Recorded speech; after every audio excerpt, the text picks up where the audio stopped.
can't film me in the bathroom, man.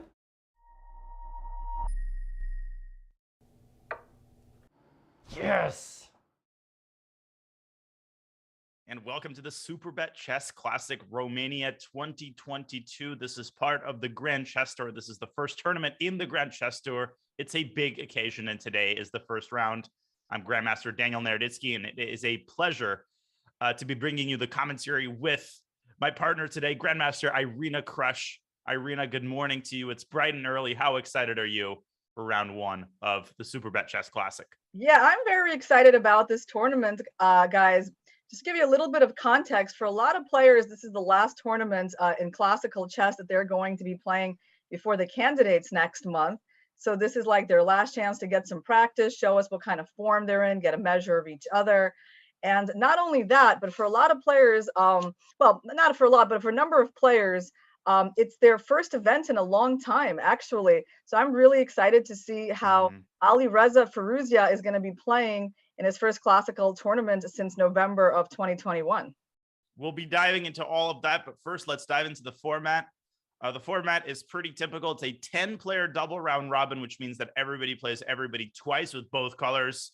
The scoring is typical. Win is 1 point, a draw is half a point, a loss is 0 points. This is an over-the-board event. The players are playing each other physically. And the time control is the standard FIDE time control, 90 minutes plus 30-second increment from move 1. And then there is 30 minutes added after move 40 is made. So when white makes move 40, white gets 30 minutes added. Then when black makes their 40th move, 30 minutes are added to black's clock as well. And now let's review the points distribution. Irina, this is the first tournament of the Grand Chess Tour, and the Grand Chess Tour features quite a few tournaments. So it's very important to rack up a lot of good results. Yeah, I mean, we're going to go into the prize fund for this tournament very shortly. First prize is $100,000, 10 times difference with the last prize of 10,000. But of course, you know, as you were talking about, Danya, in terms of the points, there are going to be prizes at the end of this tour, right? So, which are even much bigger than this first prize here. They're not that low either. Yeah, surprises for every tournament. Much is the first prize? I mean, do you know how much is the first prize for the whole Grand Chess Tour? I'll look that up during the break, but it's enough to buy a few Teslas and then some, I think. Yes, I would guess it's probably 300,000. Right. That sounds about right. You know, if, you know, just a couple cars, maybe a house, nothing major. But in any case, that's a conversation for toward the end of the tournament. Let's have a look at the pairings before we go on a short break and before the games begin. We can see Soma Midyarov, MVL against Dominguez, Fabi against Firouzja, a super hype matchup. Nepo against Daniel Bogdan Deac. That's the Romanian phenom. He played really well last year, and Aronian report. So we will be diving into all of those matchups very shortly. For more information, if you ever forget anything, remember to go to go.chess.com/GCT2022 for all of the information. And also don't forget to vote on the result of today's games. Go to chess.com/events, navigate to the tournament, select a game, click vote, and guess the results. You could win a piece of the $600 prize pool for best voters or free diamond memberships. Voting ends after the 10th move of each game, so don't procrastinate. Do it now while we have our pre-game break. Irina, all right, our seatbelts are fastened a couple minutes to the start of the round, and we will go on our traditional pre-game break to make sure everything is in order. When we return, the games begin. You're watching the Grand Chess Tour 2022. This is the very first tournament. It's the first round, and we'll be back in just a couple of minutes with the start of the games.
Blue check marks. Everybody loves blue check marks. Chess.com is excited to launch its own blue check mark today with our verified members program. And for the first time, for any online platform anywhere, there will be a transparent and clear process to how you become verified and get that blue check mark. Any Chess.com member can become verified by having their account linked to a real identity with a unique payment form and SMS held privately in their profile. Most importantly, applicants must pass a comprehensive fair play screening in order to get verified. All right, but besides the blue check mark, why should you become verified? First and foremost, all verified players are eligible to play in the Chess.com Global Championship. With $1 million in prizes, including regular cash prizes for non-titled members, this massive and historic event has but one cost of entry, your $15 verification fee in order to become verified. Additionally, other verified benefits will include access to regular verified-only events, listing on verified-only leaderboards, priority pairings against other verified-only members, and more. To learn more about how to become verified, if you're watching this during one of our live shows, use the command verified in chat, or if you're watching it anywhere else, go to chess.com/verified today and go get that beautiful butterfly. Blue check mark.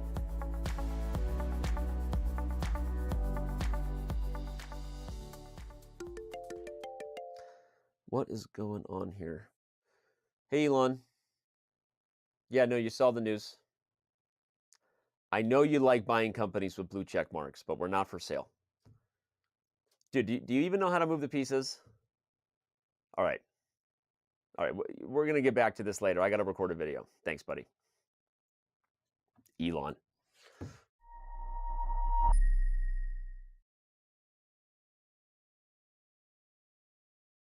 To the Superbet Chess Classic, the gong has sounded in the games of round one have begun here with Grandmaster Irina Krush bringing you the coverage today. Irina, the first game, I think that everybody is perhaps most interested in, Fabiano Caruana against Alireza Firouzja. And you brought up a point before the coverage, before the broadcast started, that Alireza hasn't played a tournament in God knows how long. Yeah, although his last tournament was very memorable. He gained a bunch of rating, like 33 points, scored 8 out of 9 at the European Team Championships. And that was straight on the heels of his victory in the Grand Swiss. So, of course, our most recent memories of Alireza playing are very vivid. And yeah, but he hasn't played a tournament in months. I guess he already knew he was qualified for the candidates and he must be preparing for that. Caruana just fresh off the American Cup. Basically flew over to Europe the day after it ended. Mm-hmm. So they're coming from very different places, I think, and how practiced they are. And Alireza has chosen a very interesting opening, right? The Queen's Gambit declined, very solid. And also Caruana going for D4. He does do that, but he's much more known as an E4 player. Yeah, Caruana played 1c4, which transposed into d4, and Alireza took about a minute and a half on move 1. As you said, Caruana was exclusively a 1e4 player really until the last couple of years when he started dabbling, in d4, knight f3 occasionally. Eventually, Alireza chose the Queen's Gambit declined d6, knight c3, d5, and here we have a transposition.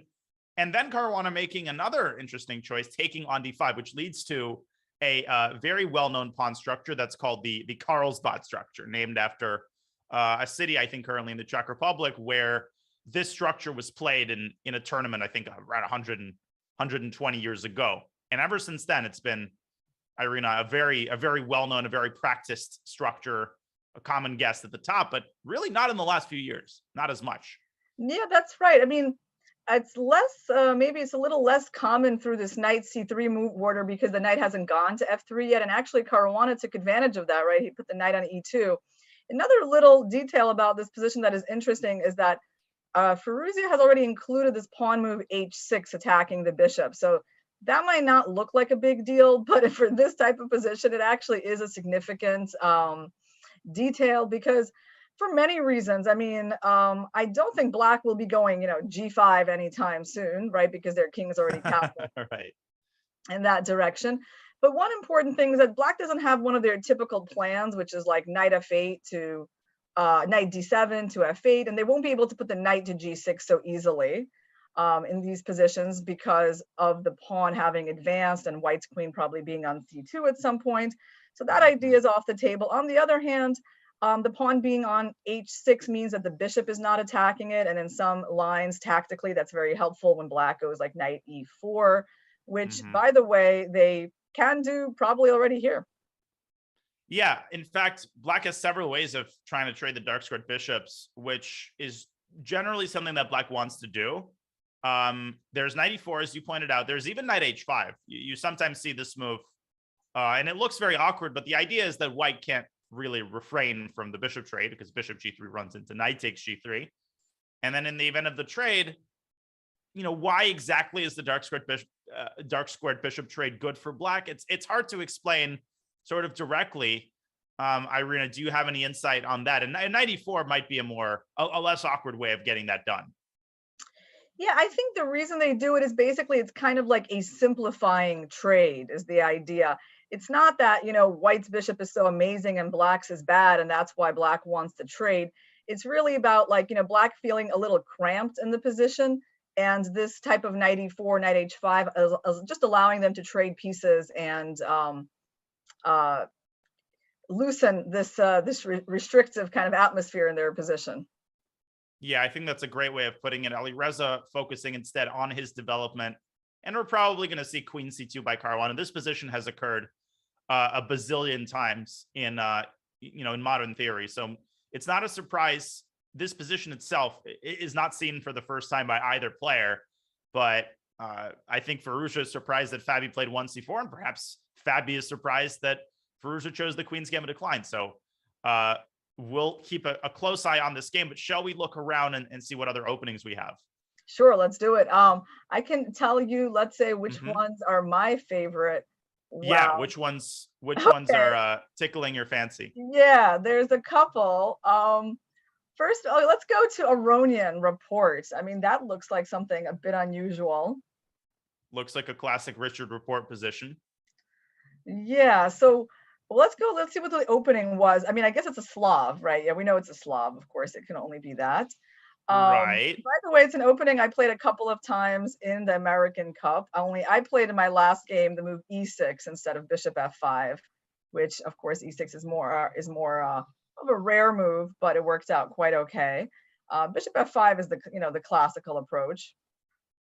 And now knight e5. So e3 here has been more popular, I think, in recent years, but knight e5 has been very well studied. Knight bd7, knight takes e4. Now, as far as I remember, queen c7 is the most popular move, but Richard pursuing white's knight with knight b6, the knight moving back to e5. This is a very well-known line as well. And a5, establishing a stronghold on the b4 square for the bishop. No, not there, on b4. f3, knight ft7, back the knight goes, trading off Aronian's strongest piece. Trade, Levon occupying the center, and Richard preparing to get his bishop out to b4.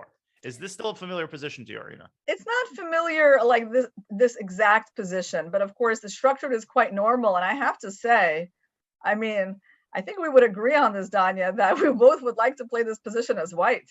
Yeah, no, I don't want to play it as black, that's for sure. I mean, like, it's actually kind of hard to see. Like, I mean, we should probably figure out what is black's concept here, because you don't really see like such strong players just kind of give up the center, have a like passive bishop on d7. I mean, why would he go for such a position intentionally unless he's like kind of gotten here, not on purpose, but by chance, right? And just is winging it. But I mean, we can't really assume that at this top level. So, I mean, what's the idea? Like after e6, white is going to develop, I guess, the bishop to e2, right? Yeah, bishop e2, bishop e3.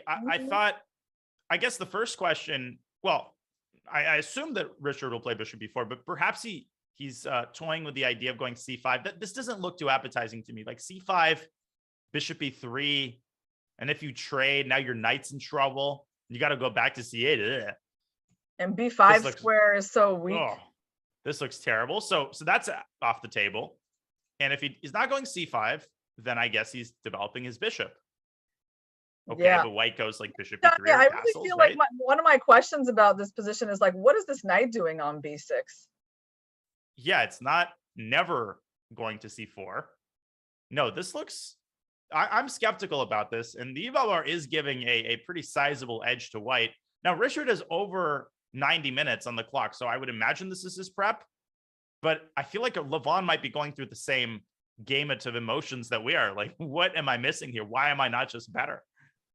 Yeah, no, this is a position with white having like a beautiful center, pawns on d4 and e4, like a very standard square for his knight on c3 versus like b6. These are one of the basic rules of chess, that knights that are like on the side of the board, like even on the b or g file, usually are not as good as knights that are closer to the center. So if we're just using, classical chess principles to evaluate this position, we would come up with the conclusion that white should be quite a bit better.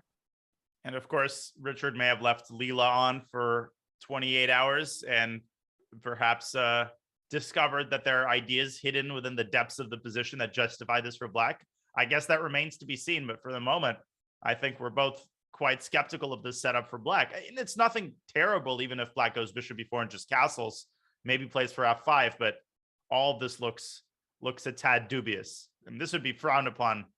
He'd be kicked out of the tournament hall 50 years ago.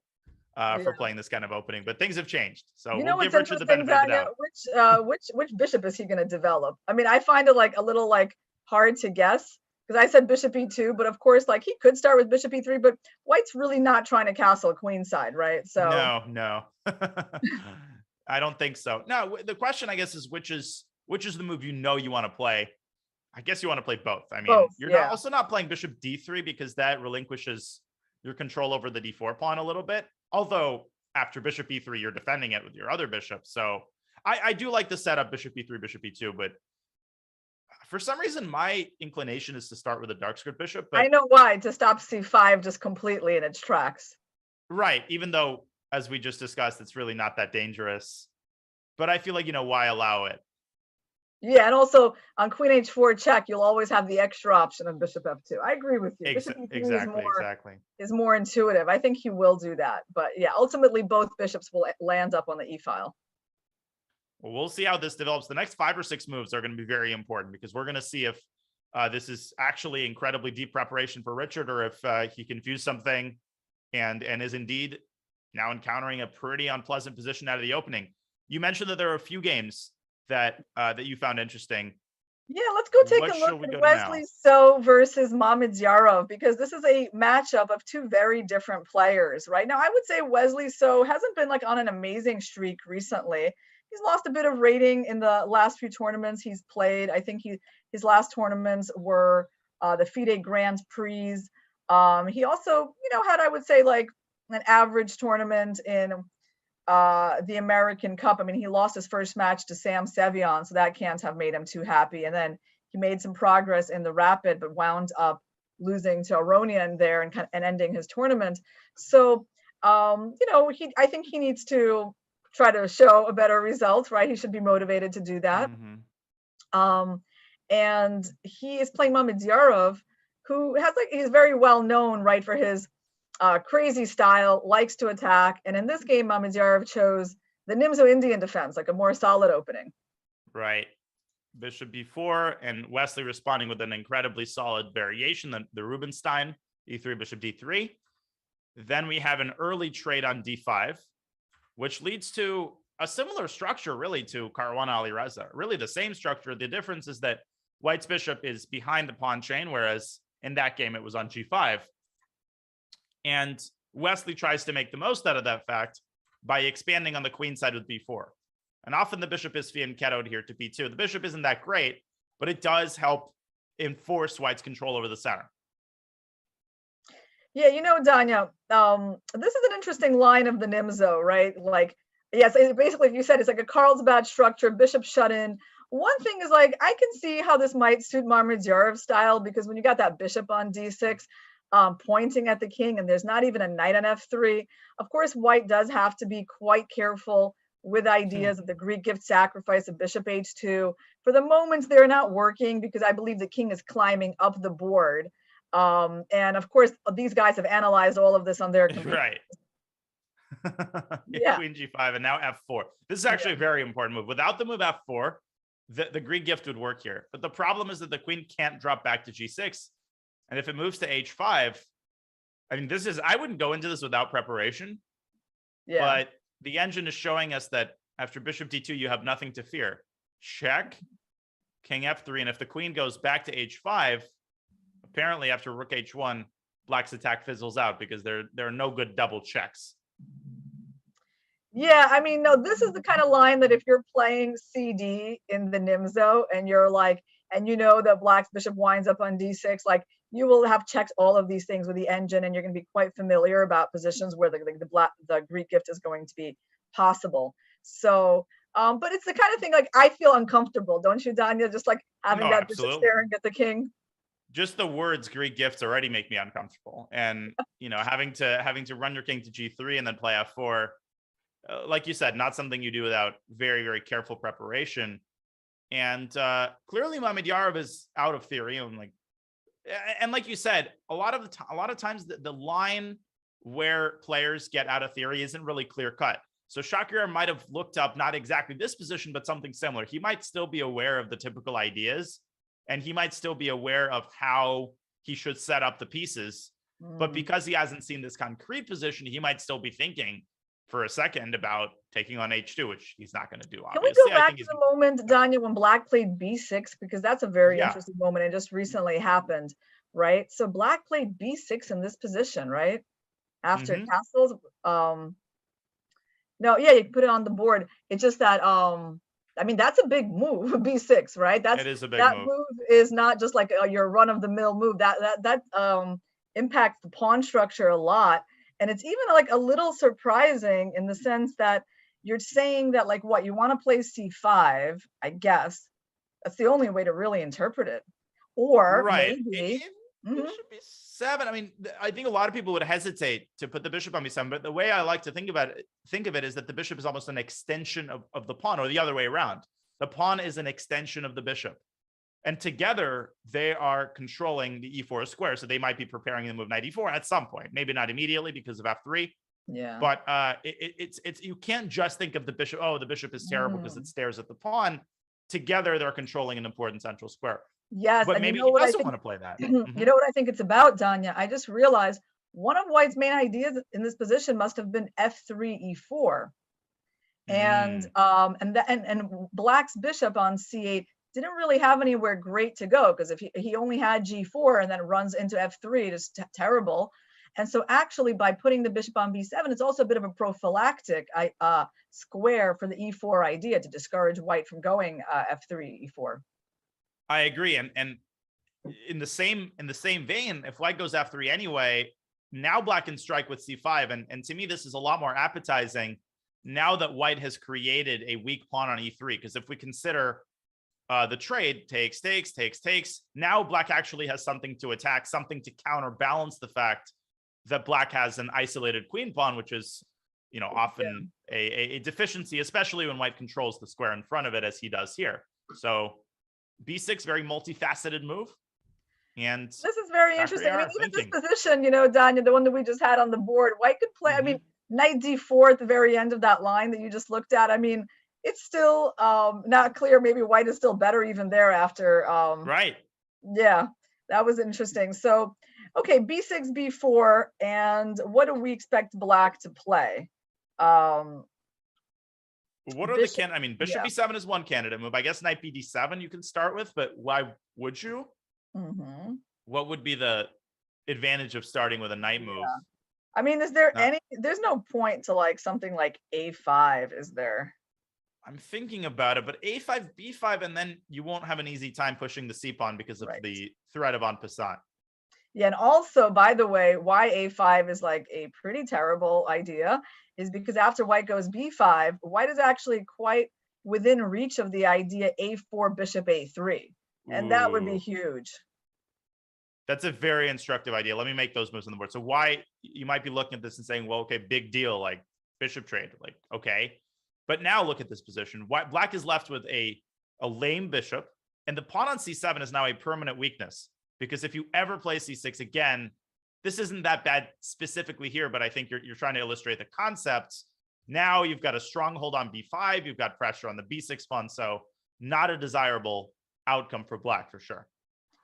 Yeah, so black has to be quite careful because the bishop on d6 is his best piece. And of course, white will be thinking about how to trade it. If we go back to the position on the board, does white have any ideas? Well, in fact, you know, Danya, b5 is actually possibility for white themselves sometime soon, even if black doesn't play a5. Like if you go b5, black can't really, well, I mean, black can consider taking, but that means he's going to lose the bishop on d6 to the knight. And if he doesn't take, we could just play for bishop a3. So, that actually is a very interesting idea. Like bishop b7, b5. Yeah, let's give that a try. Bishop b7, b5. Yeah, and if a takes b5, knight takes b5. No, it's not an easy move to face. I agree. Yeah, I mean, like, what else can black do here? The crazy engine move is c5. I was just thinking about that, right? Because like it sort of goes against some instincts, right? Because you're going to wind up with this isolated pawn on d5. But okay, let's take it. I mean, en passant, right? Right, knight takes c6, and now black is left with an isolated queen pawn. But now black has more active development on the queen side. You know, when I see that evaluation, I find that impressive. Such a big evaluation in black's favor. Yes, right. I guess, you know, the bishop on c1 is quite bad. Yeah, that bishop doesn't have a home, whereas the bishop on b7, as we were discussing, at least is doing something. It's controlling the e4 square. So, and black has an initiative. You know, if he plays b5, b4, for example, unpleasant stuff could start happening on the queen side. So big decisions to be made here for both sides. But Shakhriyar deep in the tank as he continues to ponder the best way to position his pieces. Let's see if there's anything else that we can update everybody on. There are two games we haven't looked at yet. Nepo against Daj. Perhaps we should stop in. Although I think Danya Caruana Firouzja is actually progressing somewhere. So maybe we can go back and take a look. Let's take, lots of changes there. Then we'll pop into Nepo's game after that. Okay, so what's happened here? Knight g2, rook e8. We left the game here. Castles, knight bd7. Fabi going a4, which is a very unusual move in these positions. Generally, white prepares the minority attack with b4. Yeah, I mean, when I saw this structure with the pawn being on a5 and he basically has no chance of the minority attack, it's like, that is really surprising, right? That's like a kind of a new way to handle these types of positions, I think. Of course, yes, you know, black has certain obvious defects, like the fact that his bishop and all of his pawns are in the same color, and white has some kind of potentially nice dark squared play. But in terms of like, what is white's real plan? Okay, one plan is getting the knight to c5. So like literally preparing this with like, you know, queen c2, rook b1, b4, knight a4, knight c5. You can do a maneuver like that, just establishing yourself on that square. That's one idea. Another idea, I guess, is still try. I mean, you can combine these ideas too, but I mean, eventually f3 and e4 is another big lingering idea in the position. And that's another reason to trade dark squared bishops. It's a lot harder to actually get f3 in. What you'd have to do now, and I think everything starts with queen c2. I would start with queen c2 here if I'm Fabi, because no matter what you're doing, it's a good idea to connect the rooks. Then you could play rook a1. But in order to play f3, you're going to have to move the knight away from e2. And where do you go? If you go to g3, well, that potentially leads to an undesirable trade for white, because what could happen is, okay, let's make a sample series of moves. I'm not sure how black is going to play this. I guess we'll get to that. But I'm just going to make some totally random moves for now. If you have this trade on g3, black could stick a queen on g5. And now you're going to have an even harder time playing f3 because you have so many weaknesses to keep track of. So yeah, transformations here come at come with a hefty price tag. But what should black do? How should black arrange his pieces if white just goes queen c2? Okay, let's put the queen on the board. Let's see. Right. So black, I think it's fair to say, has zero play on the queen side. So he Right. should not be looking at that side of the board at all. I mean, he's like, the position tells us that black should be playing on the king side, but that's like, I guess the idea is knight df6 and knight e4 is one possibility. I would open up, right? You can leave the knight on h5 a little bit, Danya, because like actually to limit the knight on e2, right? Like you said, and then try to get the knight to e4. And you know, by the way, the knight could, even if it's not taken on e4, maybe even wind up on like d6, which we know is a great square for the knight in the Carlsbad structure. It is indeed. And I guess white would play, well, another issue for white that just occurred to me is that if you play rook a e1, which you would like to do in the context of playing f3, e4, you would like the other rook to be ready to occupy the f file, but you can't fall asleep on the a5 pawn either. You know, black could stick a queen b4 in there, and all of a sudden, you know, I wouldn't part ways with this pawn that easily. So, but you're right. If rook fe1, then maybe knight e4. Yeah, that seems very reasonable. I mean, we know that e4 is just like a huge square for black in these positions. It's why they want to trade the dark squared bishops. It's why they put their pieces on the e file, the heavy pieces, to make this type of nice square available. And that seems reasonable. And so the question is, like, how quickly, like, I do wish we could have the pawn on b4 and the knight on c5, Danya, just to completely stabilize the queen side, but it takes a while to get that idea in. Yeah, it does. No, I like the central idea of going f3 for more. The one drawback of knight e4 is that it does allow f3, and if you take on c3, seemingly you're winning the pawn, but after knight takes c3, white defends it with the rook, and now it's more or less ready to play e4, although it's not that dangerous with these pieces gone. So black could even try something like queen g5 here, and if white just blindly shoves through at e4, well, after knight f4, black gets huge counterplay on the king side. Yeah, because, you know, a couple of pieces have already been traded. It's true that the central advance does lose some of its sting. But yeah, white will probably be playing for something like that. So it's interesting to see how this game will develop for sure. I feel like, you know, a couple of big, you know, of two key ideas for white. Which one is he going to start with? And like, how is black going to get counterplay? I think this game is developing in a very interesting way. Yeah, very positionally complex. Lots of ideas for both sides. Perhaps a slightly more pleasant position for Fabi, but we'll see how both sides set up their position as they enter the middle game. Let's pop into Nepo's game. We haven't looked at it yet, and this position also looks very, very interesting. This was a Petrov. Nepo facing Bogdan Daniel Deac. I'm sure I'm mispronouncing that, but he played in last year's Superbet Chess Classic Romania, one of the, I think, the top grandmaster in Romania right now. And he did very, very well, Irina. So he's not a, you know, this is not his first super tournament. Yeah, he's rated 2670. And of course he is kind of like the underdog in this tournament, but not by much. I mean, you know, if the highest rated player is only about 100 points higher rated than you on average, I would say you're very competitive in this tournament.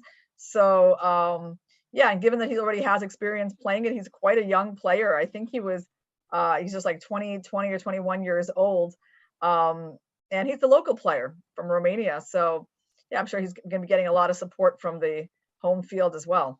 Oh yeah, for sure. I'm sure there's a lot of fans watching at the tournament site.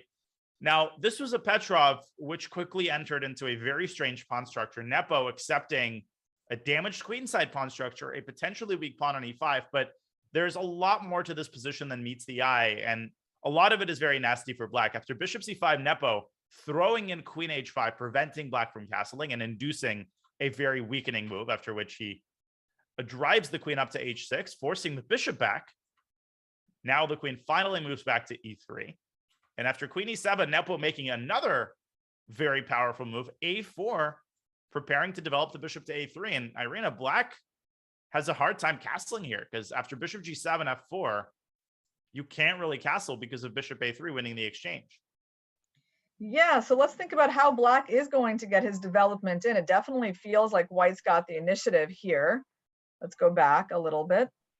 So this is the position on the board. Yeah. I mean, can he play c5 right here?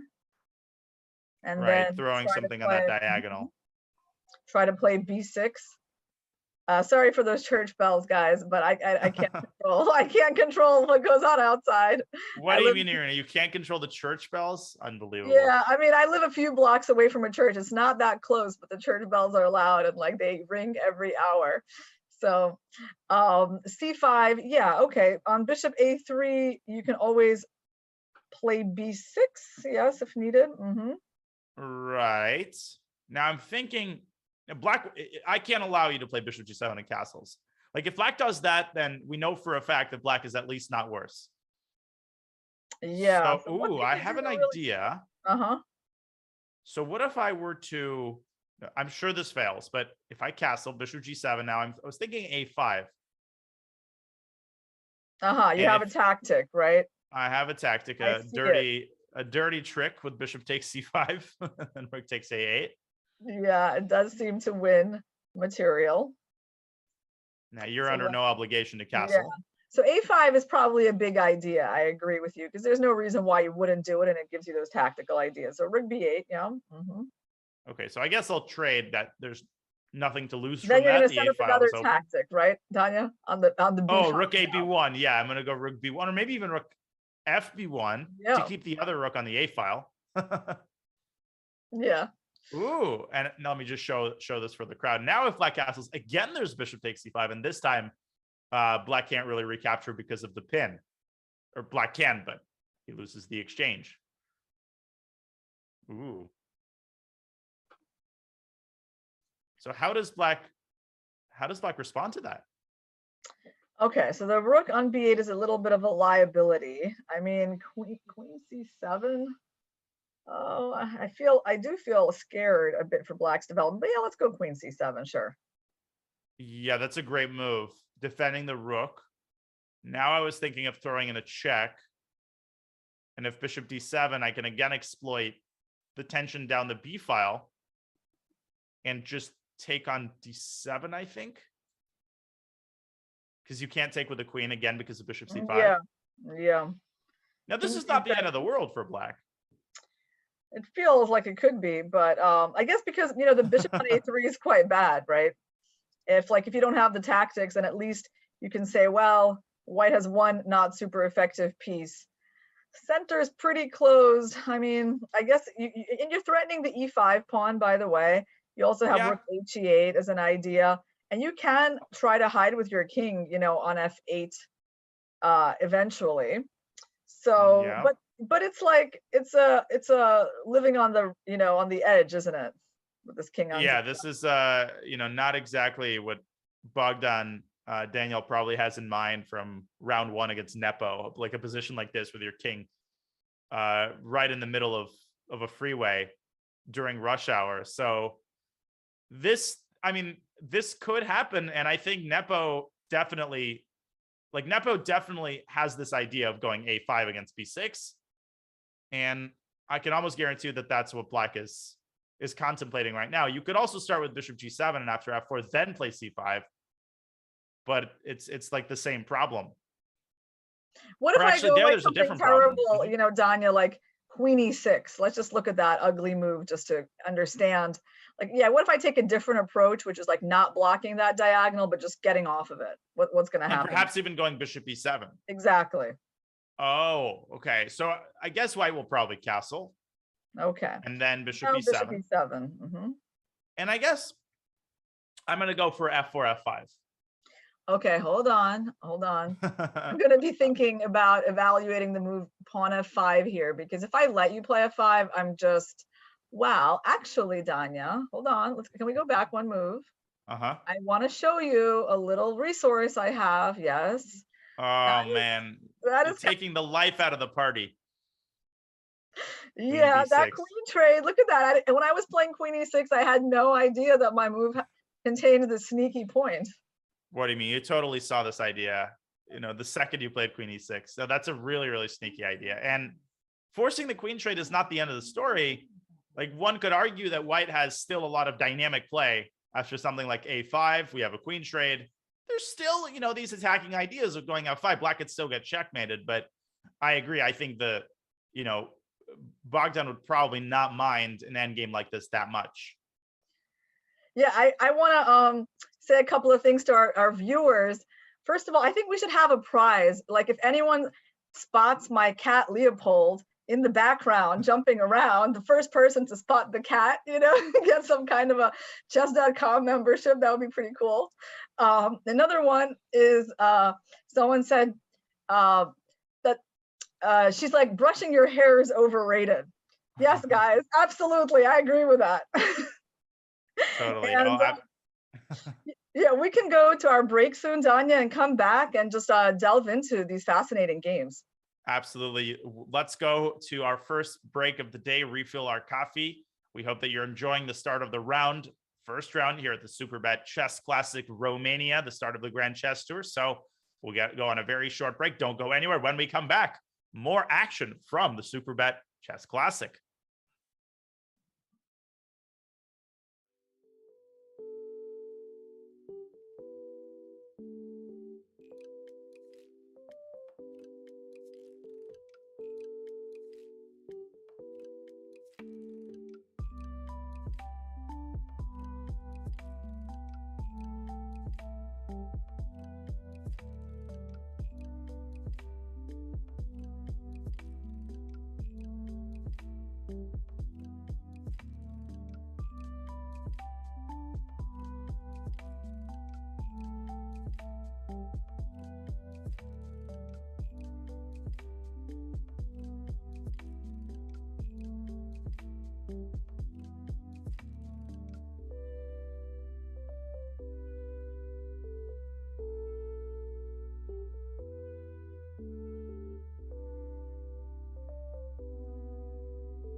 Welcome back to the Superbet Chess Classic Romania. As we look here at our bird's eye view, all of the games of round one are displayed on the screen in front of you. And we've basically looked at all of the games except MVL's game, which I think we can skip for now. It's a very colorless endgame. That's on the bottom right of your screen. Maxime Vachier-Lagrave facing Lenyar Dominguez. But Irina, shall we return to the Shakir Mamedyarov game? We've got quite a few developments in his battle against Wesley So. Yeah, let's do it, Danya. Okay, so we were looking at the position after b6, b4, and a lot has happened in just 3 moves. So first of all, Shakir did indeed delay the development of his light squared bishop, instead preferring knight bd7. Wesley jumped out to f4 with his knight, pressuring the d5 square, and instead of developing his bishop to b7, Shakir grabs the knight and then strikes at the center with c5. What do you make of that? Well, I mean, I think this move knight f4 was very interesting. Certainly offered black a big choice. And I always, found this type of pawn structure, with pawns on d4 and f4 to be quite appealing, for the control it gives you over the e5 square. Of course, in this position, you're not going to get a knight there anytime soon. So now black is going c5. And what are white's options? So white can ignore that move, try something like bishop e3. But of course, taking it is more likely, like something is going to capture, right? The b pawn to start with. Now, do we want to allow, the move c4? Most likely not, right? Most likely no. So most likely the eval bar doesn't like that, but we'll revisit that in a second. So this is one possibility, right? Just a mass trade on c5. But now white's got some problems because you can't really drop your bishop back because of d4, and black is already, chomping at the bit here with d3 on the horizon. Yeah, so the question is basically white has these doubled pawns. Black is making the case, okay, you've got the bishop pair, but you've got this disadvantage of the doubled pawns. I'm going to try to make use of my d pawn. So it does make sense. And so I think we're going to have to come up with some strategy where maybe we don't allow black's pieces to be so active. Yeah, so maybe you take one. Okay, so perhaps we take once on c5. I don't even know why I'm inclined to take once. 3, Danya. What was it? My first instinct was this move. I think your first instinct is actually maybe even correct. Yeah, I think bishop e3 makes a lot of sense because now if black takes on d4, this is a completely different landscape. Now white's got a huge blockade over the pawn. Black has no piece activity. That's out of the question. A lot of people, though, are afraid of this move c4, and it's often not as scary as it appears because white can play either bishop f5 or bishop b2, bishop f3. But be careful about bishop f5, Danya, because then there's knight f8. Yeah, and you're going to be left with stuck in that trade. Yeah, you're going to be left with a terrible bishop. But if you play bishop b2, that's also very slow. And now black has time to very comfortably, I think, position his pieces, maybe b5 and knight b6, for instance. I guess b5 allows a4, so probably that's unnecessary. But even bishop b7, I'm just not getting the sense that this is what Wesley wanted when he played knight f4.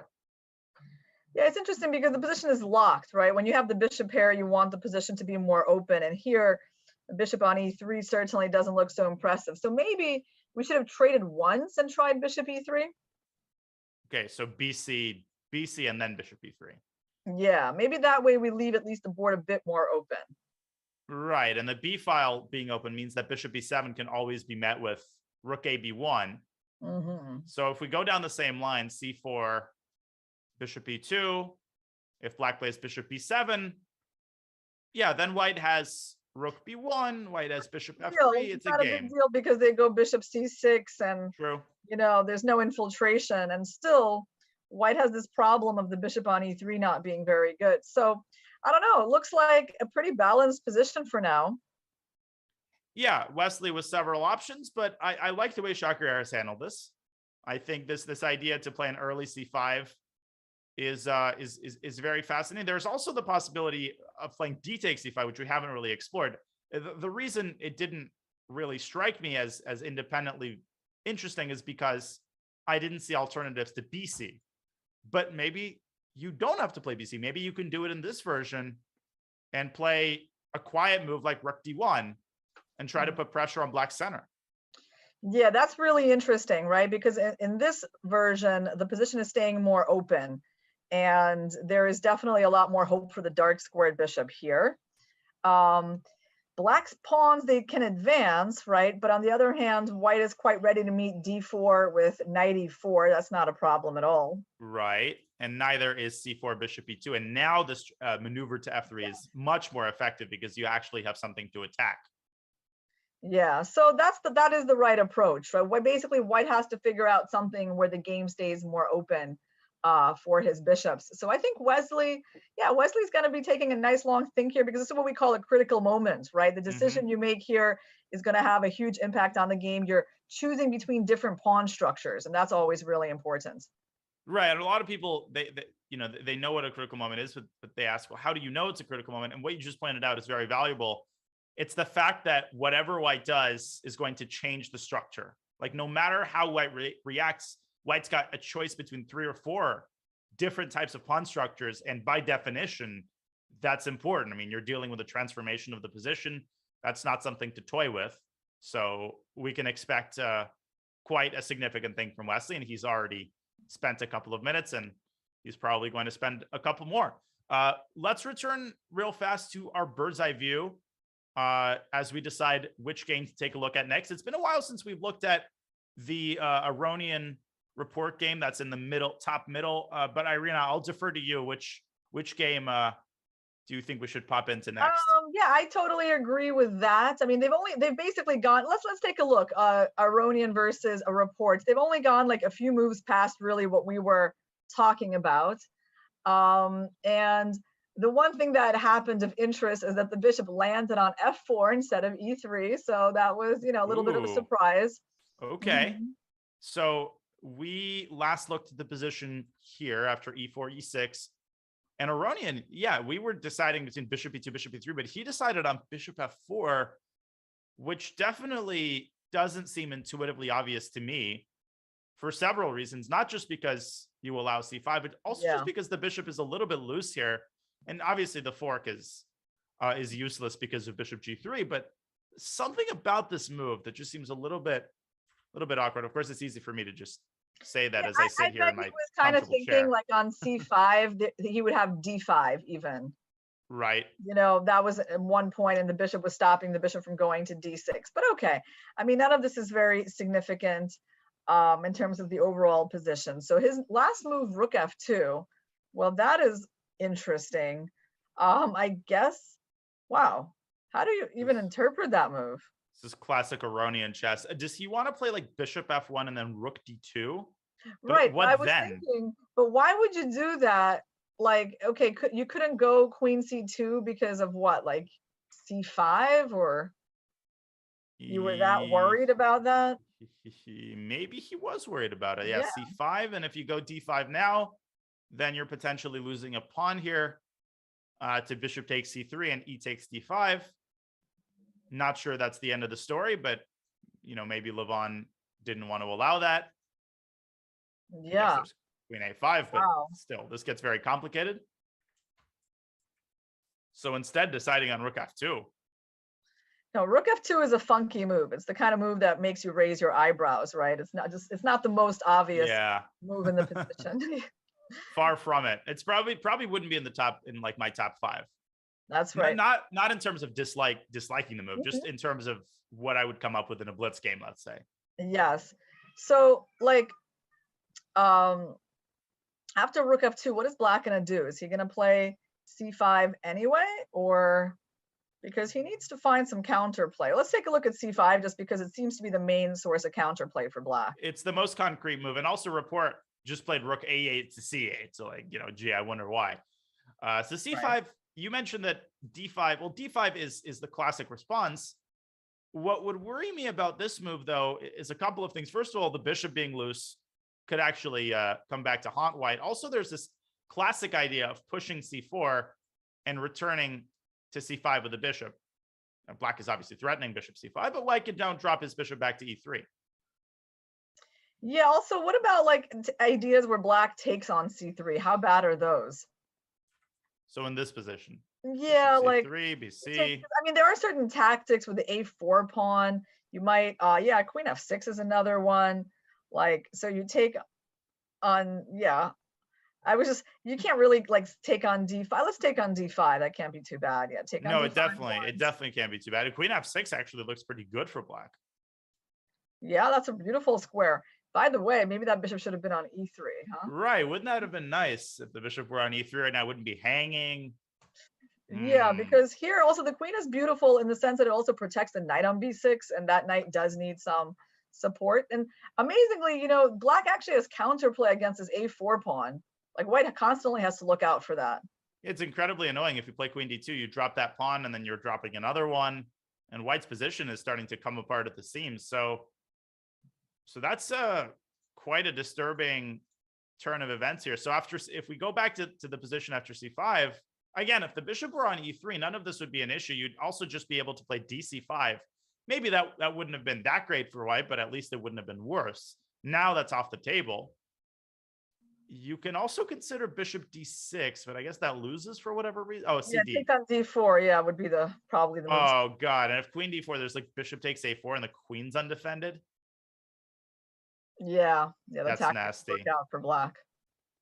All sorts of shenanigans going on here. White's pieces are left, all left hanging.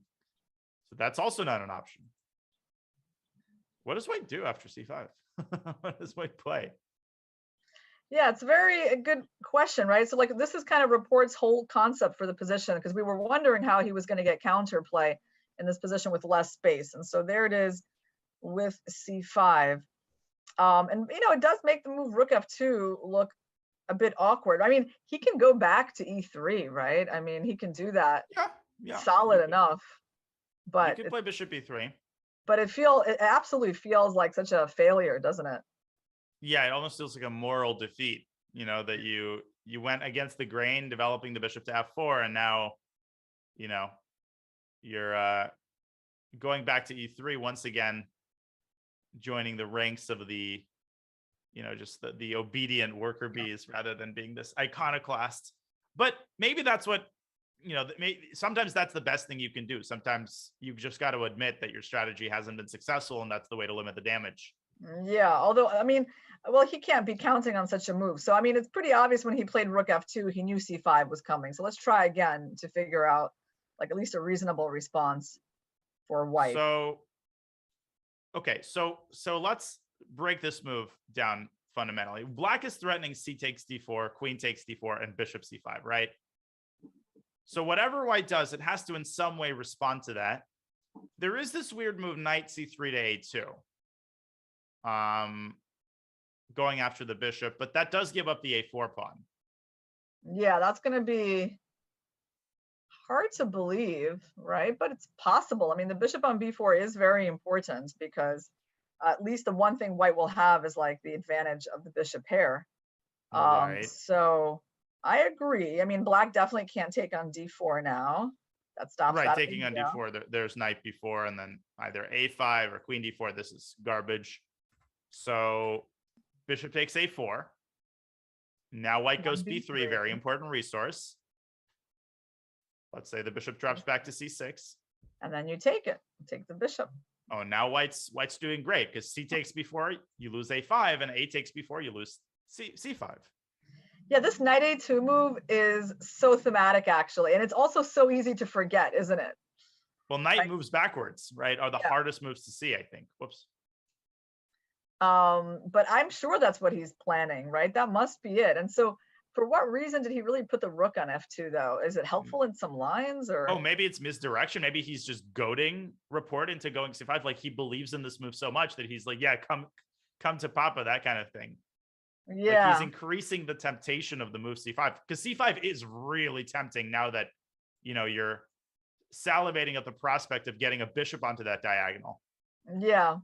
No, and so after knight A2, black is basically losing that bishop in a trade by force. There's literally no way to keep him. So how does black keep the balance here? There is C4 is a move, but can't be that. No, it's just losing because we take in bishop D6. Well, then there's bishop takes A4, but I feel like after takes an A5 and then bishop D6, maybe that looks quite nasty. Right.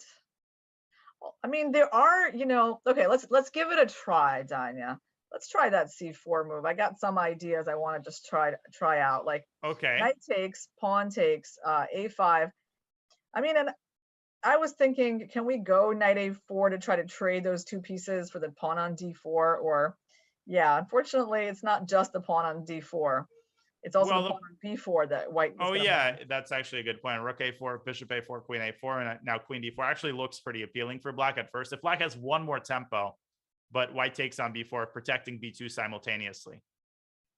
Yeah, so my tactic didn't work out, but these ideas are present in the position. What genius thought to put the rook on f2 so that queen takes d4 doesn't come with check? Man, right, amazing. Whoever did that deserves a raise, deserves an invite to the next super that's tournament. A very subtle move. It's interesting how there's really this big fight going on in the position between these two, like between black wanting to play c5 and white preparing for that move, right? So there's a lot under the surface of this quite solid looking position. I think that's a great point. And I think a lot of people who aren't the biggest fans of classical chess, fail to recognize this point that, yeah, the position may look balanced and you may look at this and say, they're just making grandmaster moves. But I think that the fun is in unraveling what's in the players' minds. Why did Levon play rook f2? And with enough persistence, I think we can almost always figure it out. It's like detective work. And I think it's really, really fun. So the key question now is, will Richard Rapport advance that pawn to c5? And that's obviously what he's thinking about. He's been taking quite a long time here. So we will keep you updated on that. In the meantime, let's go back to our bird's eye view just for a second here as we decide what game to look at next.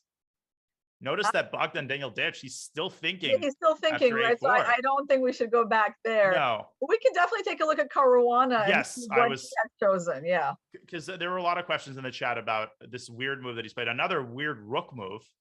So I guess that's today's theme.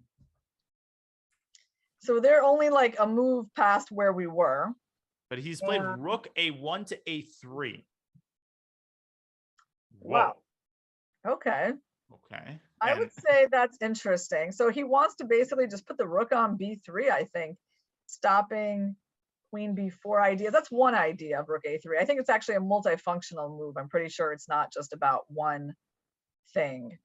There we go. Look at that. You called it.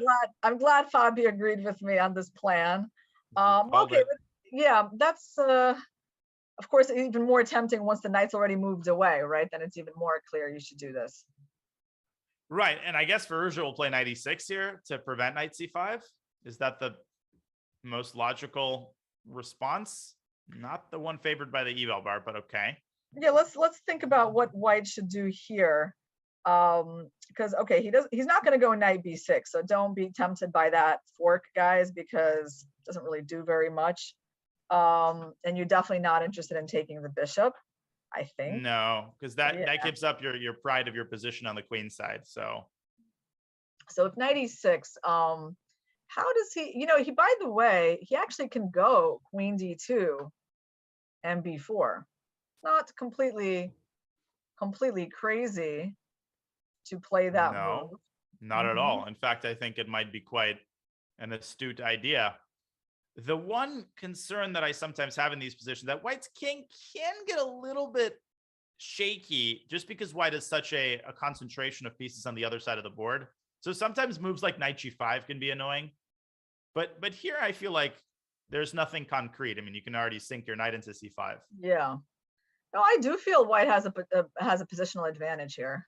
Oh yeah, no, I think that's. But another thing I would ask is, like, let's say I allow all of this, right? King h8.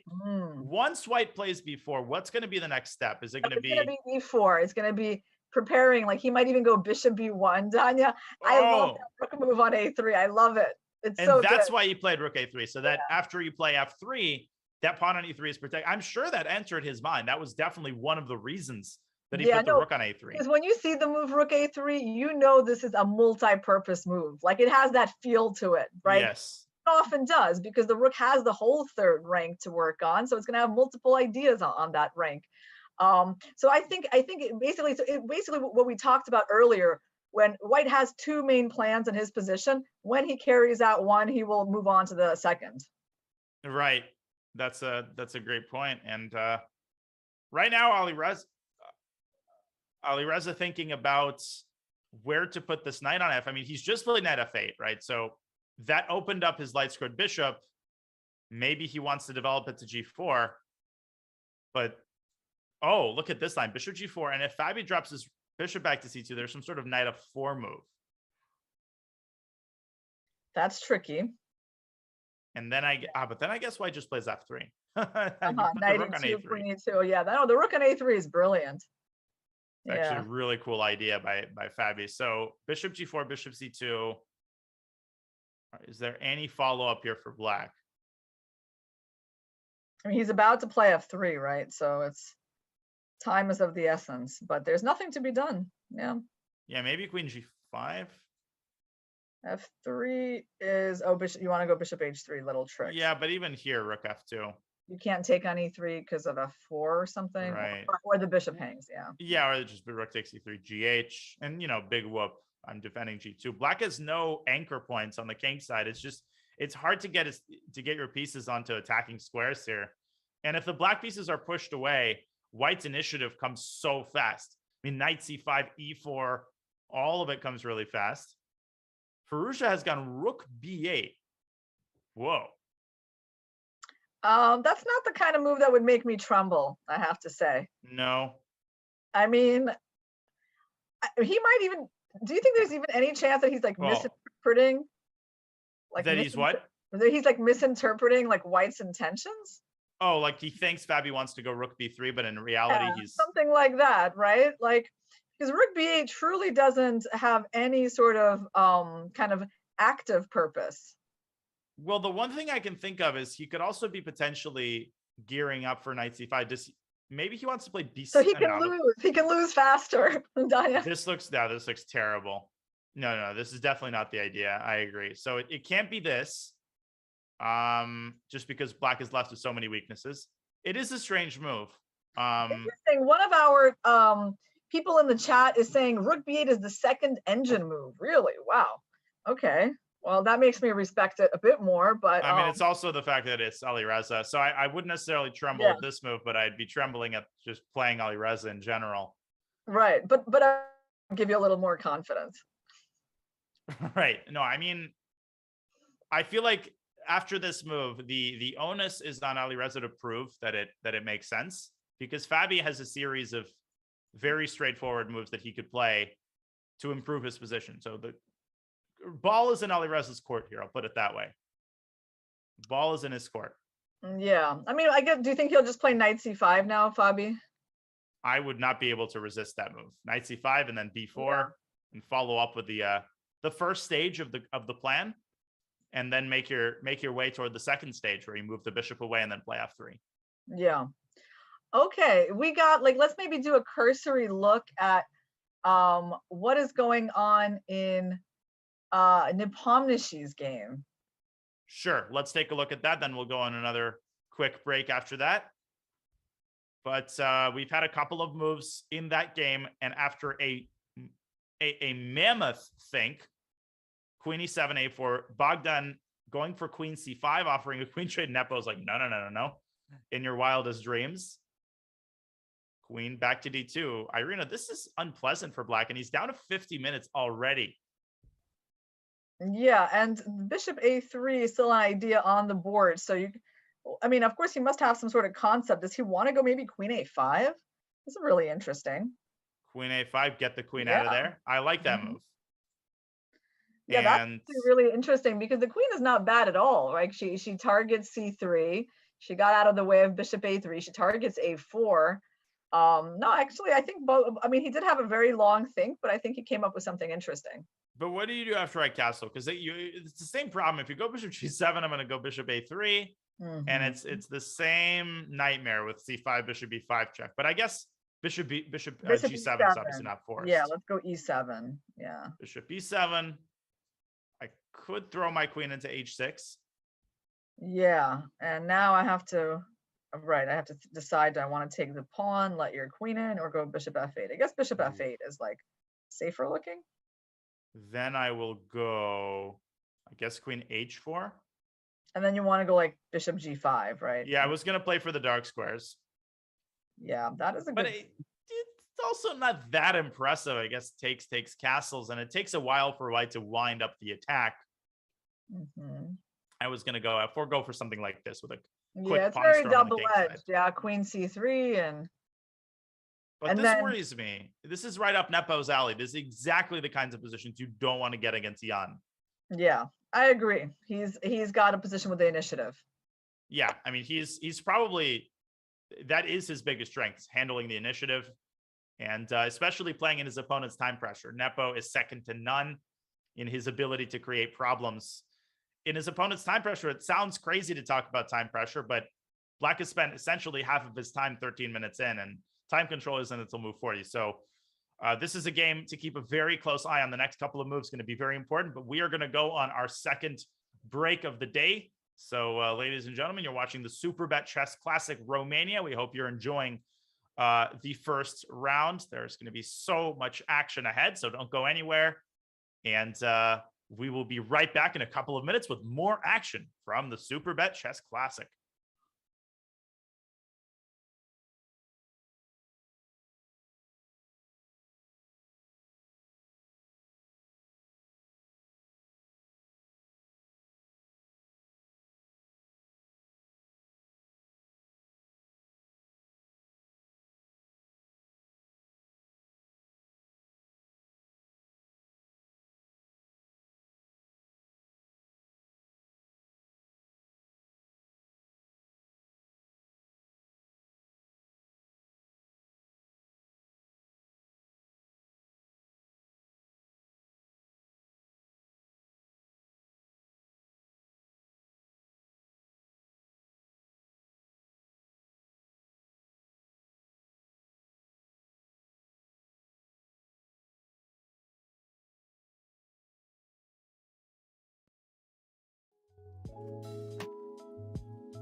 Welcome back to the Superbet Chess Classic Romania. Before we get back to the games, the Chess.com Global Championship. Don't forget about it. It's your chance to play alongside the world's best players for a title.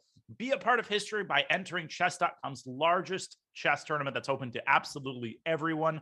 The non-titled open qualifiers run every single Sunday through the end of July. So what are you waiting for? Head to go.chess.com/CWC2022, all one link, for more information and get verified to play the Chess.com Global Championship. Very exciting event. Qualifiers are running every Sunday.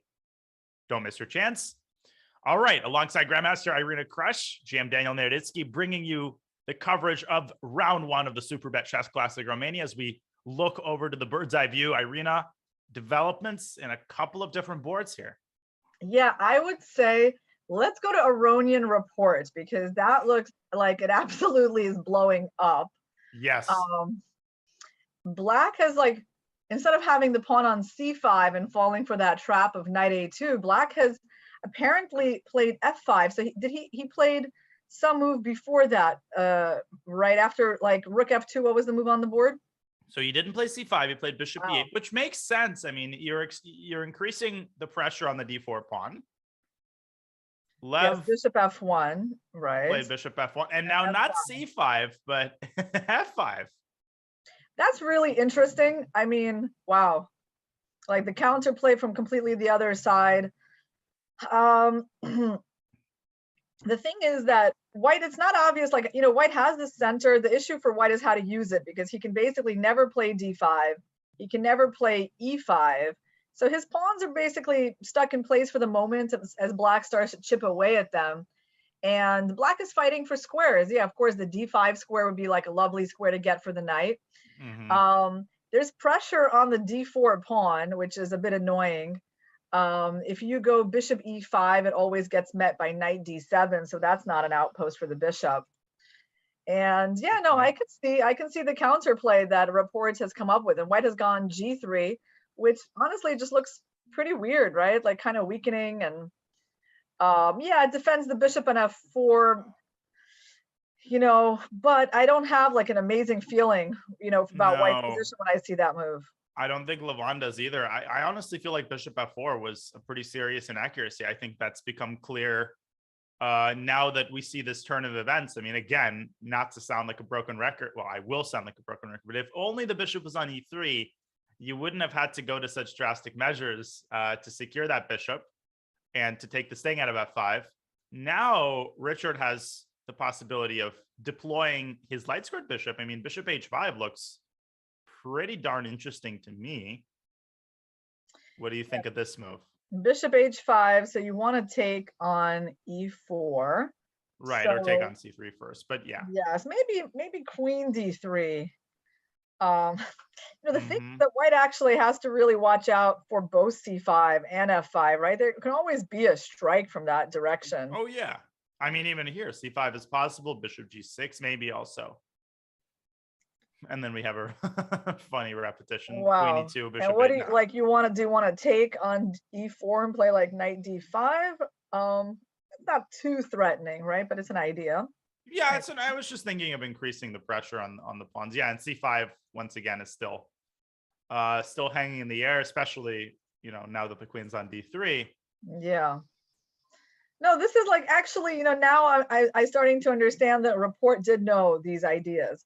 Like I'm almost certain that he at least had some notion of this f5 idea for counterplay, because otherwise, you know, that bishop on d7 looked so unimpressive, and now he's actually activating it in this like very unexpected way, right? Yeah, if we look at this position, it just looks so unassuming. Like White's got control of the center, no risk, no danger. And then take a mental snapshot of this position. 6 moves later, the position looks completely different. I mean, Black's the one with the initiative. White's had to make a very weakening move on the king side. And you're absolutely right. Richard clearly knew about this idea, and the whole setup is predicated on Black's ability to make one of these central pushes. So probably Richard knew that c5 and f5 are both possible. And based on Levon's setup, he would have chosen one of them. And that's exactly what happened. Yeah, and it's interesting because it's a very it is tricky to play in this quite dubious looking way.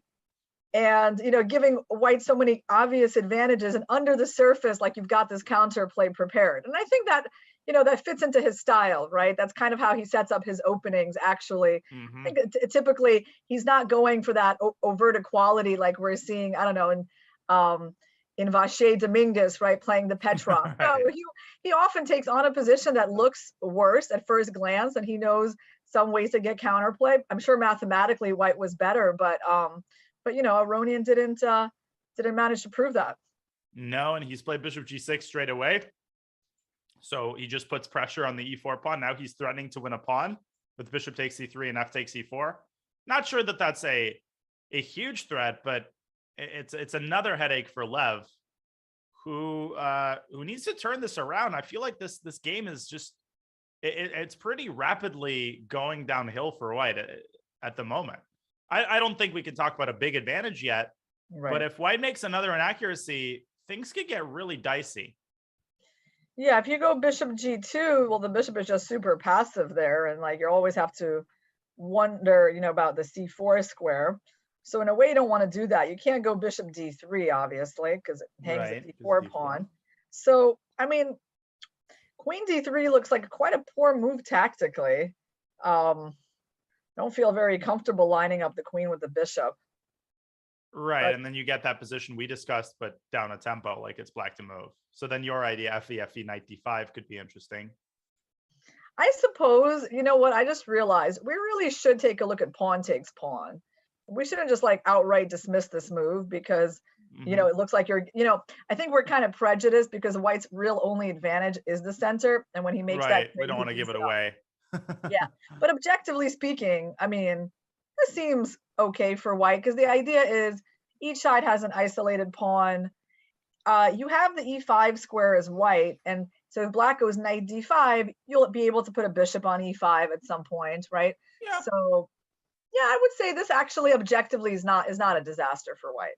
No, I don't think it is. And I think, okay, you could play bishop e5 straight away, but as you pointed out, that does run into knight d7. Then you go bishop f4, make a repetition, and it's okay. Right, you look up at your opponent with peaceful intentions in your eyes.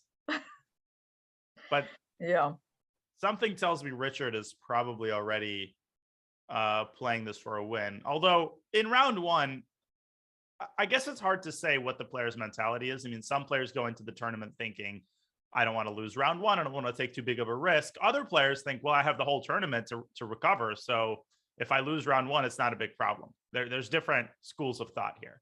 Yeah, I think Richard, I mean, no, I think he's going to do what the position will allow him to do. So I think he's the kind of play. Like I've often noticed that he likes to play even past the point where you think he can play. Right. Sometimes he pays for it, but that's just his style. He's he's a very fighting player. He's so much fun to watch, and that's why we've been focusing on. I mean, he almost always produces, at the very least, interesting positions.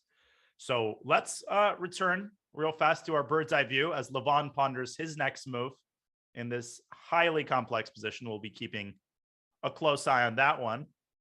We have, just to point out, in Nepo's game, they're going down the exact line that we were discussing at some point. Queen a5 has been played. We don't necessarily have to go to that game. It's over on the top right side of your screen, but kind of interesting that they're following that line. And Wesley's game has a lot of developments too. Should we go to that one? Well, yeah, let's go take a look. Wesley did find the right approach, by the way, in terms of how to keep the position open when he had that big choice when black played c5. So Wesley did indeed play DC and rook d1. Yeah, and that's the mark of a good player, right? He got that critical moment at correct. And what did black do? Bishop b7, right? And now knight a4 by Wesley, sort of provoking c4. And Shock says, okay, you don't have to ask me twice. I'm playing c4.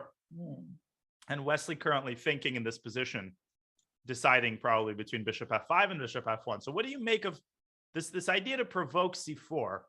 Wesley refraining from b takes c5, which we were discussing in a slightly different context, and allowing Chakriyar to get connected passers in the center.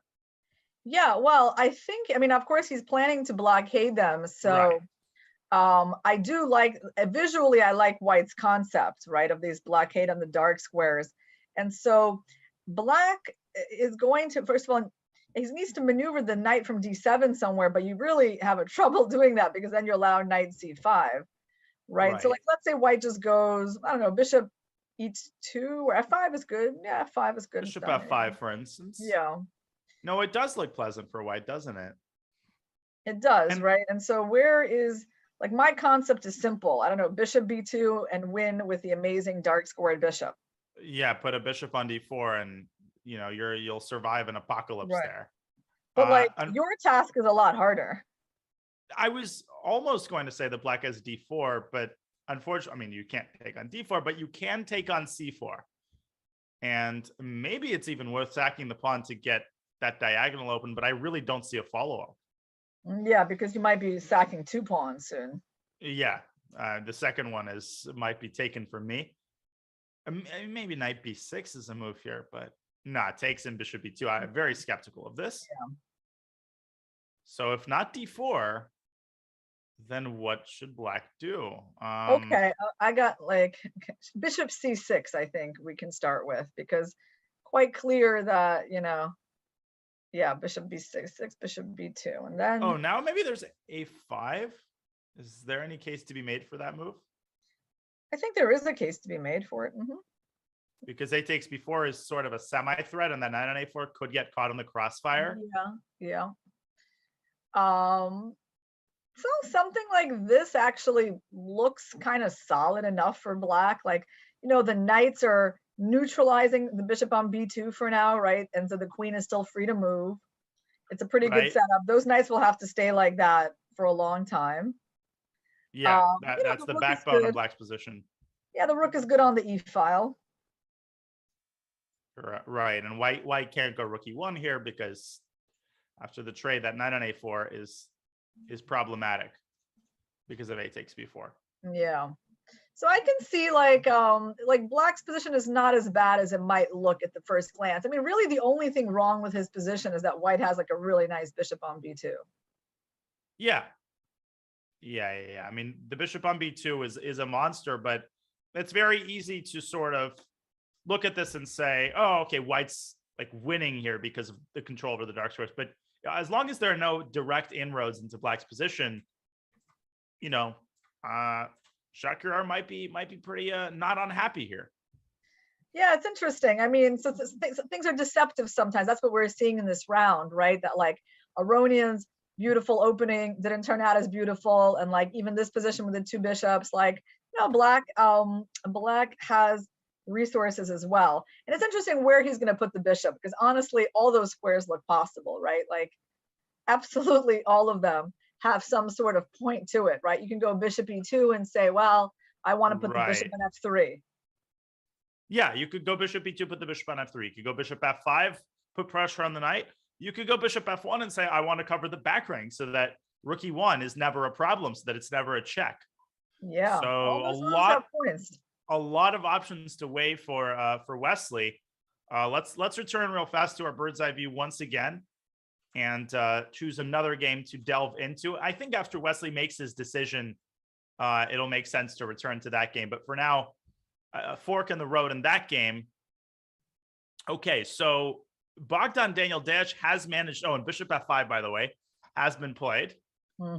Lots of developments in Fabi's game as well. Yeah, let's go to Fabi's game. I mean, I'm very interested in how that one is working out. Yeah, that might be the crowd favorite, I think. I think it's safe to say. Fabi also done 36 minutes. A world championship challenger and like a very possible world championship challenger, right, playing in this game. So it doesn't really get much more suspenseful than that. And, again, just like looking at first glance how this is going, I guess I would say I like White, but I see that Black is preparing to go like knight f5 or even bishop f5. Wow, let's backtrack a few moves to see how they got here. Yeah. So we rook b8 was the strange move. We were puzzled at this. Fabi decided not to put his knight on c5 just yet. He played queen d2 first. Okay. Alireza with a very logical queen e7 to g5, preventing f3 and setting up ideas along the g file. Fabi went f3 anyway. Oh, and once again, using the rook on a3 to its fullest extent. Obviously, this fails to the prosaic bishop h7 tactic. So Alireza surprisingly saw that. Man, didn't know he was that good at tactics. So he went g6. That's a very clever move because it reinforces the threat of queen takes e3. Now there's no longer a discovery, forcing Fabi to move his bishop back to defend the pawn on e3 and knight h5 to g7, as you pointed out, Irina, bishop f5. And that pressure on e3 could get very worrisome. You know what my impression is, like seeing these moves, Danya, is that White has maybe prematurely started this play with f3. Yeah. You know, it's a little bit strange because, you know, he put the knight on a4. Obviously, you can never just leave that knight there. And so it's still there, and he's already running into trouble with the e3 pawn. He's not ready to play e4 anytime soon. And Black, right. Yeah, Black has like all these ideas, knight f5, bishop f5. So I feel like, you know, the problem is he needed to complete that part A of the plan. At least put the knight on c5 and not hurry with f3. You got to like time that right. Yeah, he didn't finish his dinner and he's already ordering dessert. And he's going to get burned for that. And look at the clock. I mean, Alireza with an hour and 11 minutes to Fabi's 33 minutes for 22 moves. That's another very disturbing sign because the zenith of the position in terms of the complexity hasn't been reached yet. Like we've basically just exited the opening. Like we still have an entire middle game to play. And Alireza has managed his time perfectly. Yeah, no, that's a huge advantage, more than twice the time that Fabi has. And I have to say that's pretty unusual because, you know, Fabi has very good opening preparation. And I watched him play in the American Cup and he's never really lower on time than his opponent. So I think Alireza can view this already as a very big success, both on the board and on the clock. No, if you can, yeah, no, totally. I mean, Fabi is some of the best opening preparation in the business. And he's showcased it for many, many years now. I really think the first tournament where people realized how much of a beast he is was that Sinkfield Cup, I think, in 2014. Do you remember that tournament? Do you remember watching that? I mean, the 7 out of 7 start. I do. I'll tell you like things I remember from that tournament. I remember interviews with Magnus. And what was the gist of it? Well, like, you know, Maurice asked him, like, he was going to play Fabi for the second time, I think. And Maurice asked him if, you know, well, how he feels like, you know, probably being like an underdog in this game. And no, don't go to Magnus with that question. Don't set him off like that. He was visibly annoyed and was like, no, I never feel myself like the underdog. I mean, what do you want me to do, Maurice? What do you want from me? Yeah, no, that was great. So I don't know, like that's one of the things that I remember is just that's like funny. It was psychologically very annoying, I think, for Magnus to be kind of a spectator to Fabi's you know, spectacular success in that tournament. Yeah, that was incredible. I remember when Fabi went 2-0, he beat MBL. He crushed MBL in the second round in this Caro-Kann. And his opening preparation all throughout the tournament was, I mean, nobody was getting out of the opening against him. It was nuts. And he should have been 8 out of 8. I mean, he was beating Hikaru, I think, in his 8th game. So in any case, that was then. Now is now. Now it's Alireza Firouzja's turn to beast. And Fabi continues to think, let's illustrate how this could go wrong for White. Why is bishop f5 so dangerous? Well, let's assume that White goes knight c5. Yeah, Black I mean, plays bishop f5. Right, because a knight f5, I guess you might take it or something. Is that what you have to do, by the way? If knight f5, like how are you defending the pawn? Yeah, this is a lot less scary, I think, because at this point, White has a breathing room and some time to. Yeah, and he can always put his knight on g3 or f4. Yeah. So bishop f5 is the nasty move, and just for the sake of illustration, in the event of a trade, Black's already threatening to take the pawn. F4 is not a move that you ever want to play because it creates a gaping hole on e4. And now the pawn is weak for the rest of eternity. And a move like king f2 is just, you know, Black starts doubling and this could get real dicey. I mean, this already is real dicey. Yeah, because you're basically defending with weaknesses instead of trying to attack with your center. Right? Like you were trying to do. Then, you know, you look at this position, you say, what, you know, why on earth did you play f3? And like you said, the tables turned completely from white being the aggressor and playing f3 to prepare e4 to white now having to defend this permanent weakness with no hopes of ever playing e4 because of the pin. Yeah, so let's see what, like on bishop f5, if we allow it, anything else white can do after bishop f5. So, yeah, I'd imagine maybe knight f4. I don't know. Sorry, go ahead. Yeah, I mean, the most annoying thing is like how the e pawn is pinned, right? I mean, the queen on c5 is so good. Can we hold on, Yeah. Don, I do have an idea. Okay, let's hear it. Something crazy. Can we just go? But there's not quite enough compensation, but h4 is not a crazy idea, right? Oh, Like, you just want to give distract the queen and go e4? Yeah. No, that actually makes perfect sense. h4, queen takes h4, e4.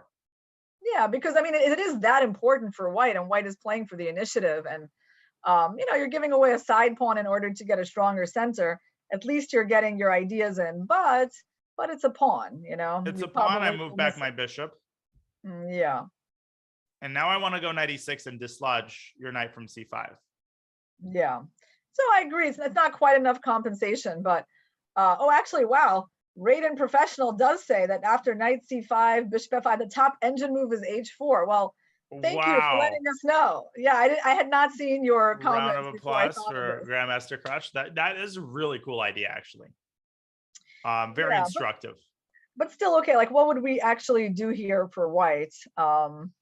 Okay, so what about e5? Okay, so e5 is a very committal move because it weakens the light squares. But Yeah. maybe that's what white should do. Going f4, f4 and doing the rook lift somewhere. Eventually, maybe f5 if the stars align. Yeah, I mean black goes probably something like knight e6. But the fact that the evil bar is not, particularly, going crazy is a pretty encouraging sign given that white's down a pawn.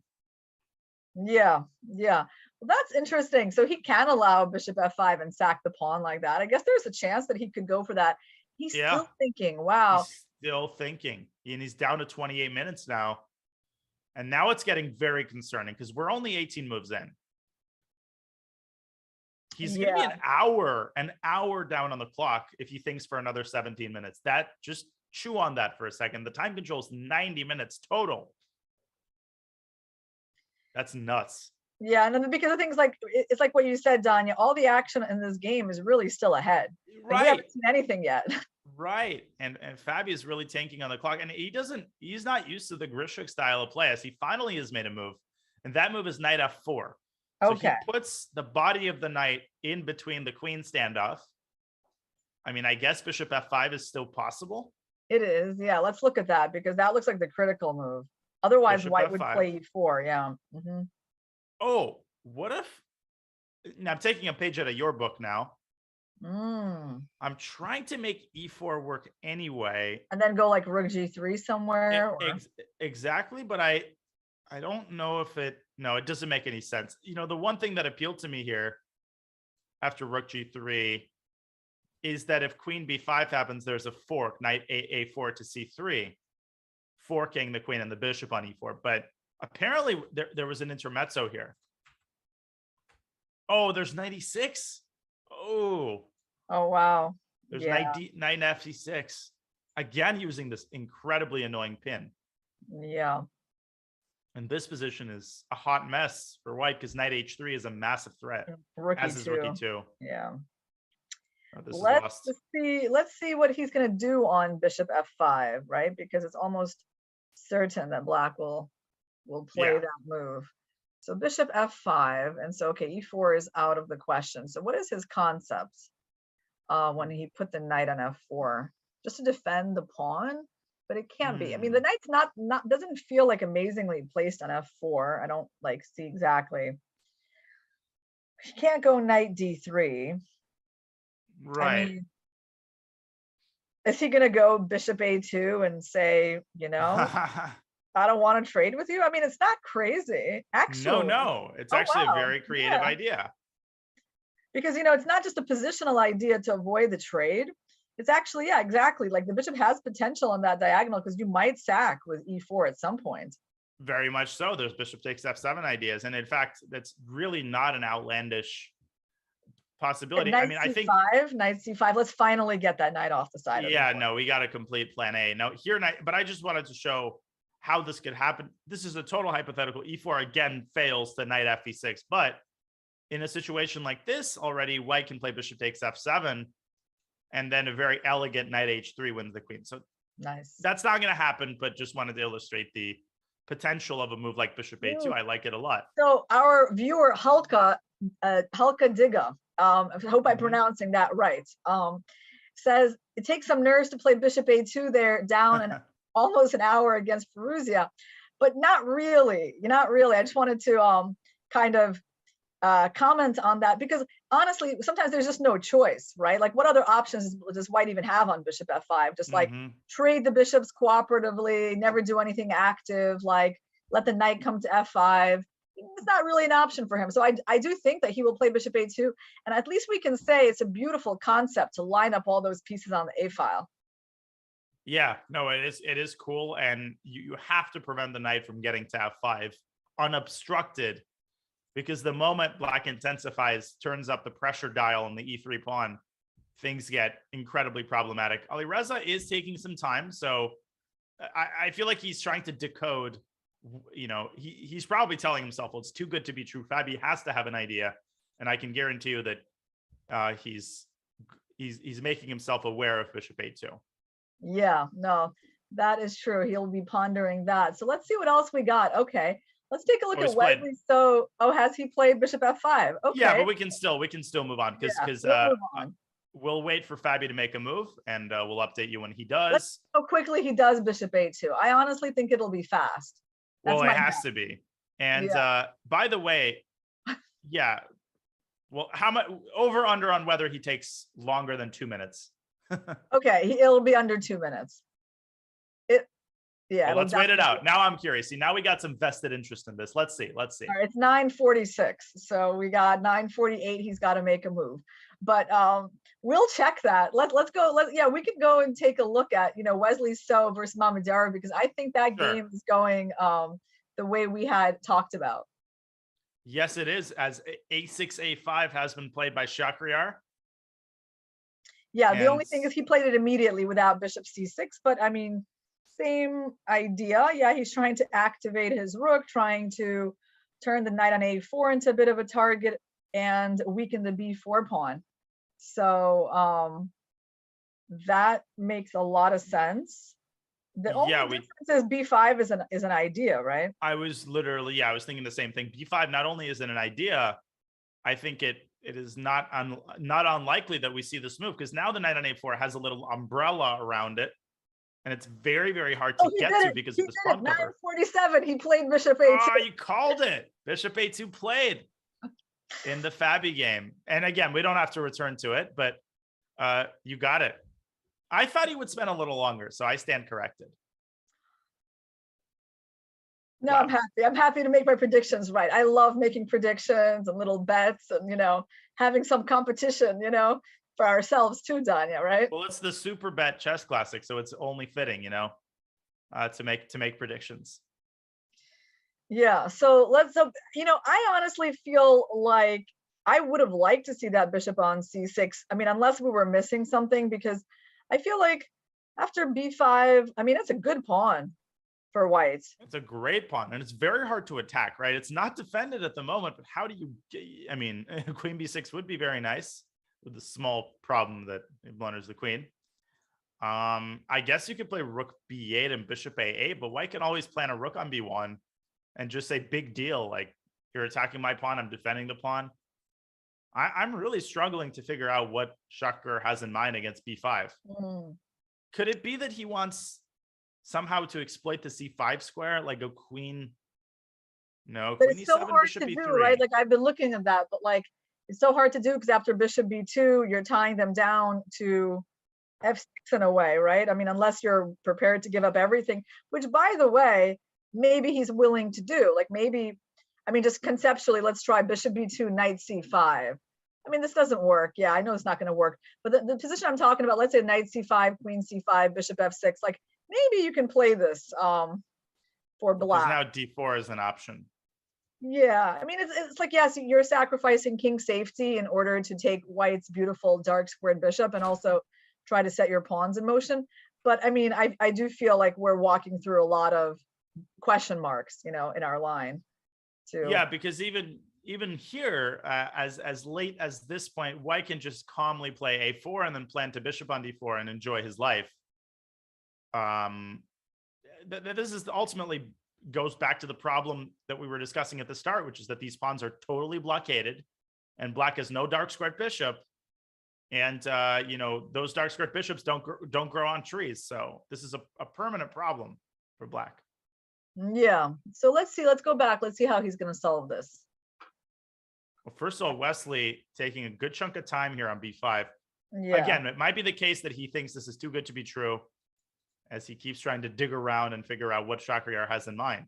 I don't think he's going to resist b5. I think we're going to see b5 within a couple minutes. I'm gonna make a bold prediction within 1 minute. On the clock.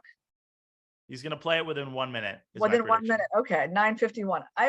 I would agree with you. I'm gonna join you on that bet. Well, I'm looking at it differently. He's got 50 minutes and 50 seconds. So by the time he's got 49:50, we're gonna see b5 on the board.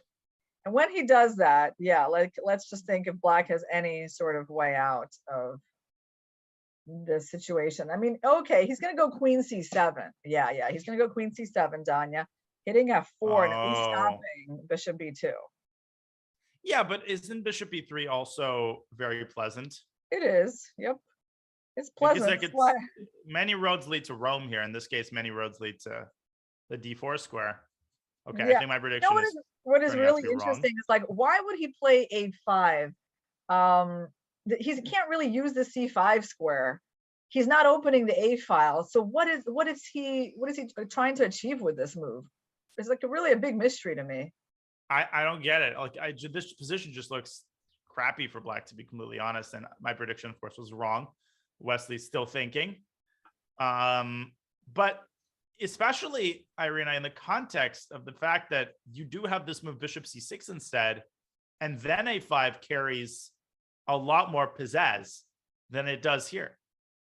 Yeah. So I'm struggling to understand this move. I mean, Shakhriyar, there's a reason he's 2770. I know he has an idea, but I guess we're gonna find out. Yeah. And by the way, Wesley is still thinking.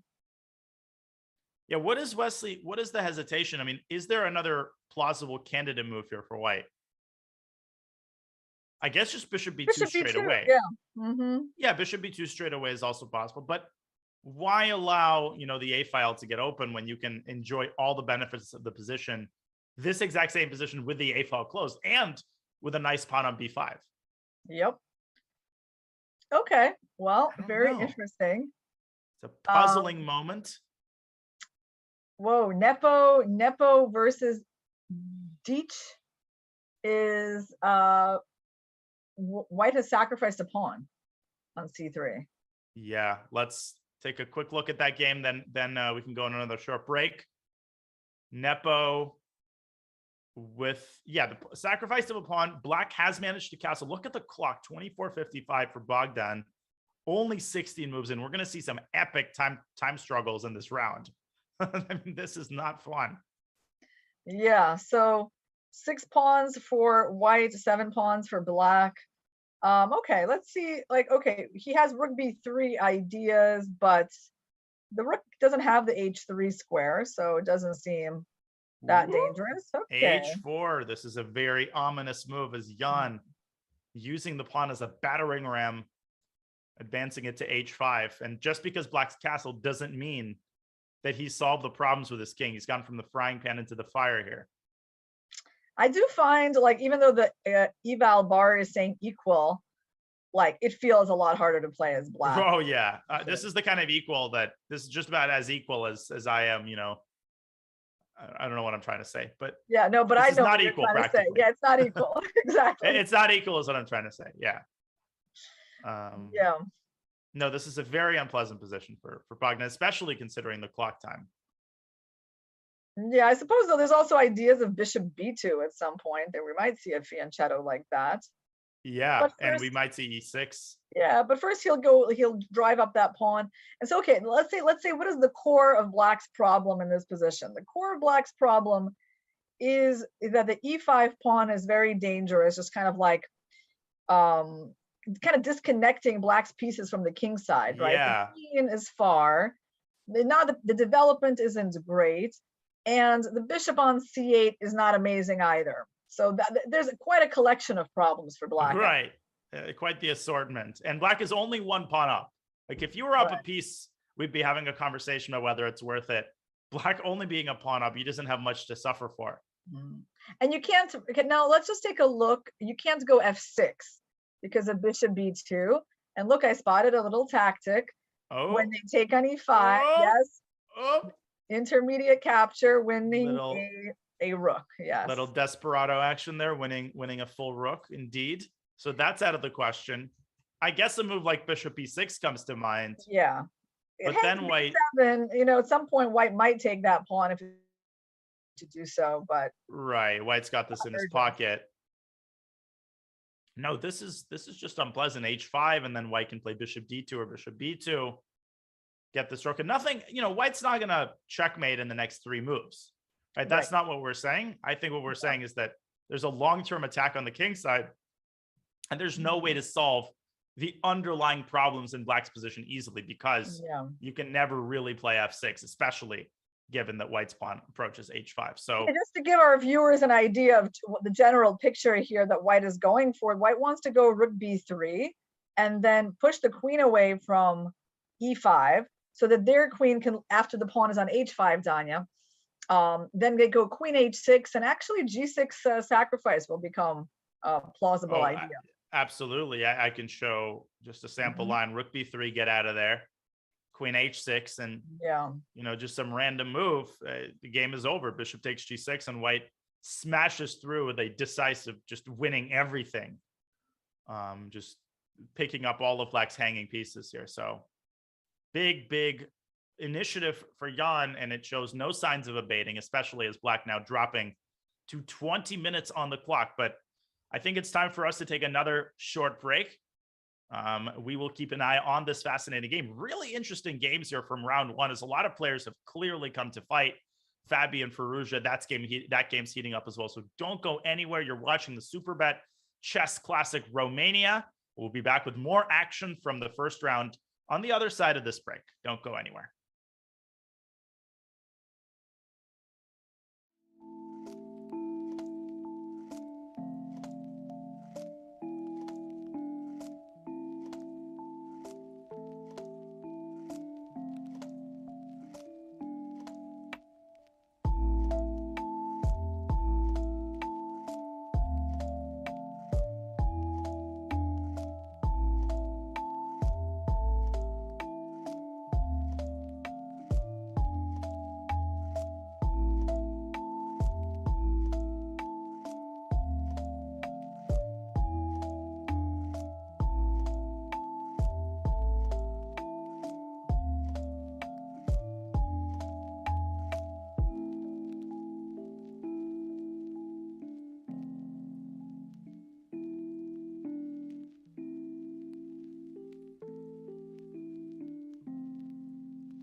Welcome back to the Superbet Chess Classic Romania. I look here at the bird's eye view from round one.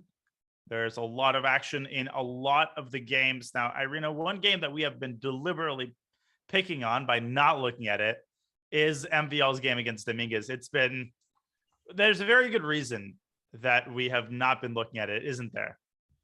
Yep, these guys went into Dominguez's favorite defense against E4, the Petrov. And the queens came off the board early. They're in a very symmetric position. I mean, I guess this is a line where white pretends like they got something, but honestly, right. From the point of view of like, analyzing it and commentating on it, of course, it's not the most exciting. Yeah, I mean, this is as symmetrical as it gets. But as you pointed out, perhaps the most exciting part of the game is upon us because we've got multiple pieces hanging. Knight G3 by MVL, also 17 minutes by Lenier, 15 moves in. That's nuts, as he has been taking forever here. Oh, wow. Yeah, that seems actually quite typical for Lenier. I do see in his games also from the American Cup, he does get into time trouble, likes to have these long thinks. Yeah. So now, I guess there's like, look, Danya, there is a little bit of bite to this position because white wants to try to put a knight on H5. So we can't say that, as boring as this looks from the outside, the game is not actually a draw. Like just as an example, bishop D7, knight to H5, knight F to H5, and white latches on to the G7 pawn a bit. Right. Also, D5 would be hanging in that line, but yeah, you're right. This is unpleasant, which calls up the idea of playing knight takes F4, knight takes F5, and now knight D3. This is an important resource. Without this move, white would be much better. And to me, this looked pretty much dead equal, but maybe I'm not appreciating all of the subtleties of the position. Yeah, I mean, I guess they're knight takes D6. Right, rook takes D6. Rook E7. Correct. Knight C1. Yeah, takes, rook D7, rook E1. And so this is where, I was thinking this one, and then you like trade and play rook F8. or rook E8 loses a pawn, so you got to go rook F8.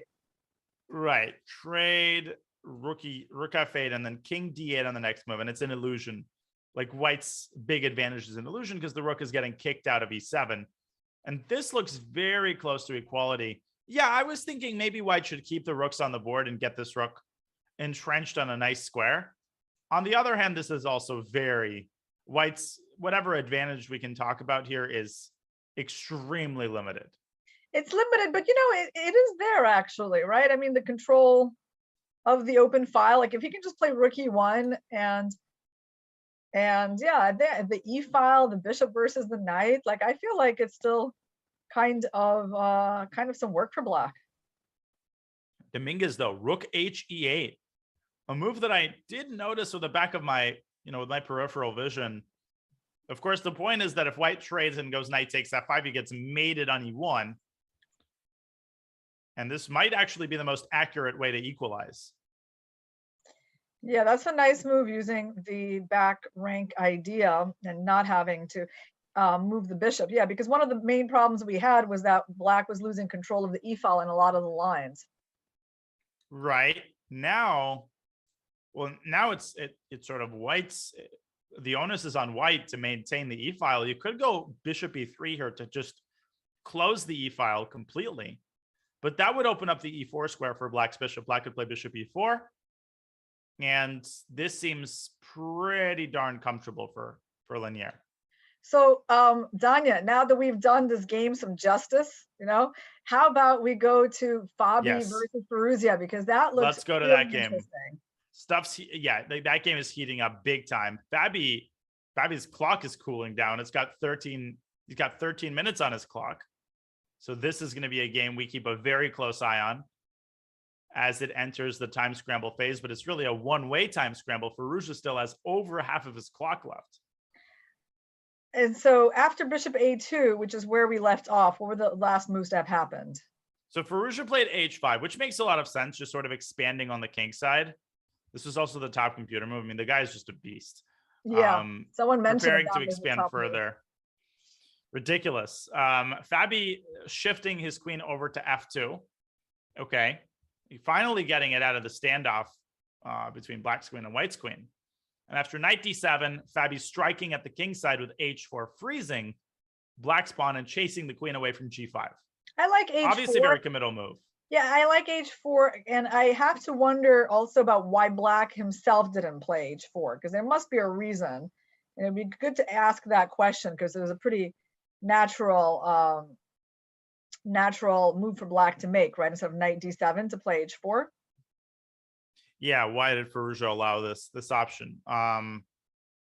Perhaps I'm sure that h4 was also fine. I have no doubt that that was also an acceptable move.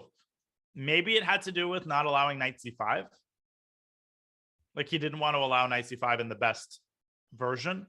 Yeah, but I mean, not that I'm not pretending that this is like right. all that scary. There's so many anymore. moves here. There's like knight e6, there's knight d7. Yeah, knight d7, for example. And now, I mean, I guess b4. This could be a little annoying, though. This is a thorn in black's side. And I guess Firouzja, I mean, the question is, how scary is h4? Like, why is this a negative development for black? It's scary at all. I don't consider h4 a scary move. It's more like could black have gotten even more? That's really right. No, that's right. That's right. Yeah, because in general, I mean, yeah, h4 was giving black some extra space, some extra attacking ideas in the long run. Okay, now white pushed him back. White, at least, the good news for white is that he has a lot of pawns on the dark squares. He's got a light squared bishop. Positionally, that works out for him. He's kind of stabilized his knight on f4. On the other hand, what's funny, Danya? His knight is still on a4. Like, we've talked so long about getting that knight off the side of the board. It's still there, and it's going to be there for a while because he's still pretty far from playing, b4 and knight c5. In fact, especially if the queen gets to e7, right? Now b4 is impossible altogether, and you can't even prepare it by moving a queen to the side because now you're saddled to you're tied to the h4 pawn. So an interesting idea here. Well, it would be like to get the knight to g5, but this is very hard to do, right? Because if you go knight h3, it gets captured. But it would have been it would have been actually quite a nice square. Hard to do. Right, it does get captured. You could play rook e1 here. I feel like that's the likeliest move in this position. Somebody in chat was proposing g5, which I think actually makes quite a bit of sense. I mean, it looks brazen to open up the king side like this, but the king is, black's got a nice defensive cocoon, especially that knight on g7, just guarding all of the key squares. Yeah, I really like that word brazen. H4 idea. Brazen, very nice word to describe the brazen. Yeah. It's brazen, but it could pay off, especially if black gets h4 in. Danya, it's a double-sided sword. Brazen, but it's not insolent. Right, another good word. I mean, there's a small difference between them, right? Because that's, I would agree with brazen. Insolence would be too much. Yeah, I think brazen has more of a positive connotation. Like brazen is more like, it's incredibly risky, but it might actually turn out well.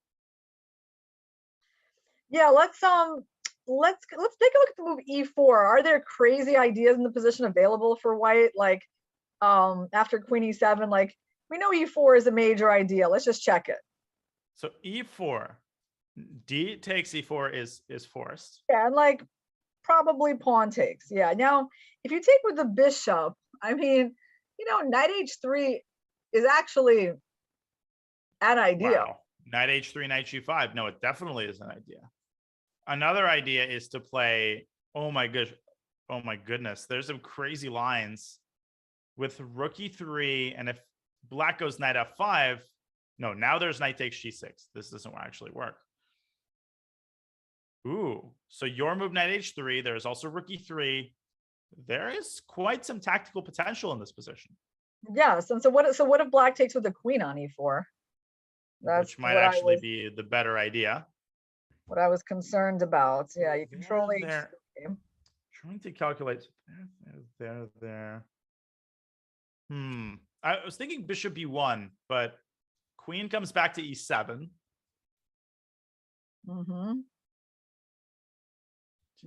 Takes there. Gosh, such a complicated position here. Yeah, it's like I don't see anything like very concrete, to be honest. What about the brazen knight g6? Yeah, what about like also in that case? Yeah, in that case, why not rook g3?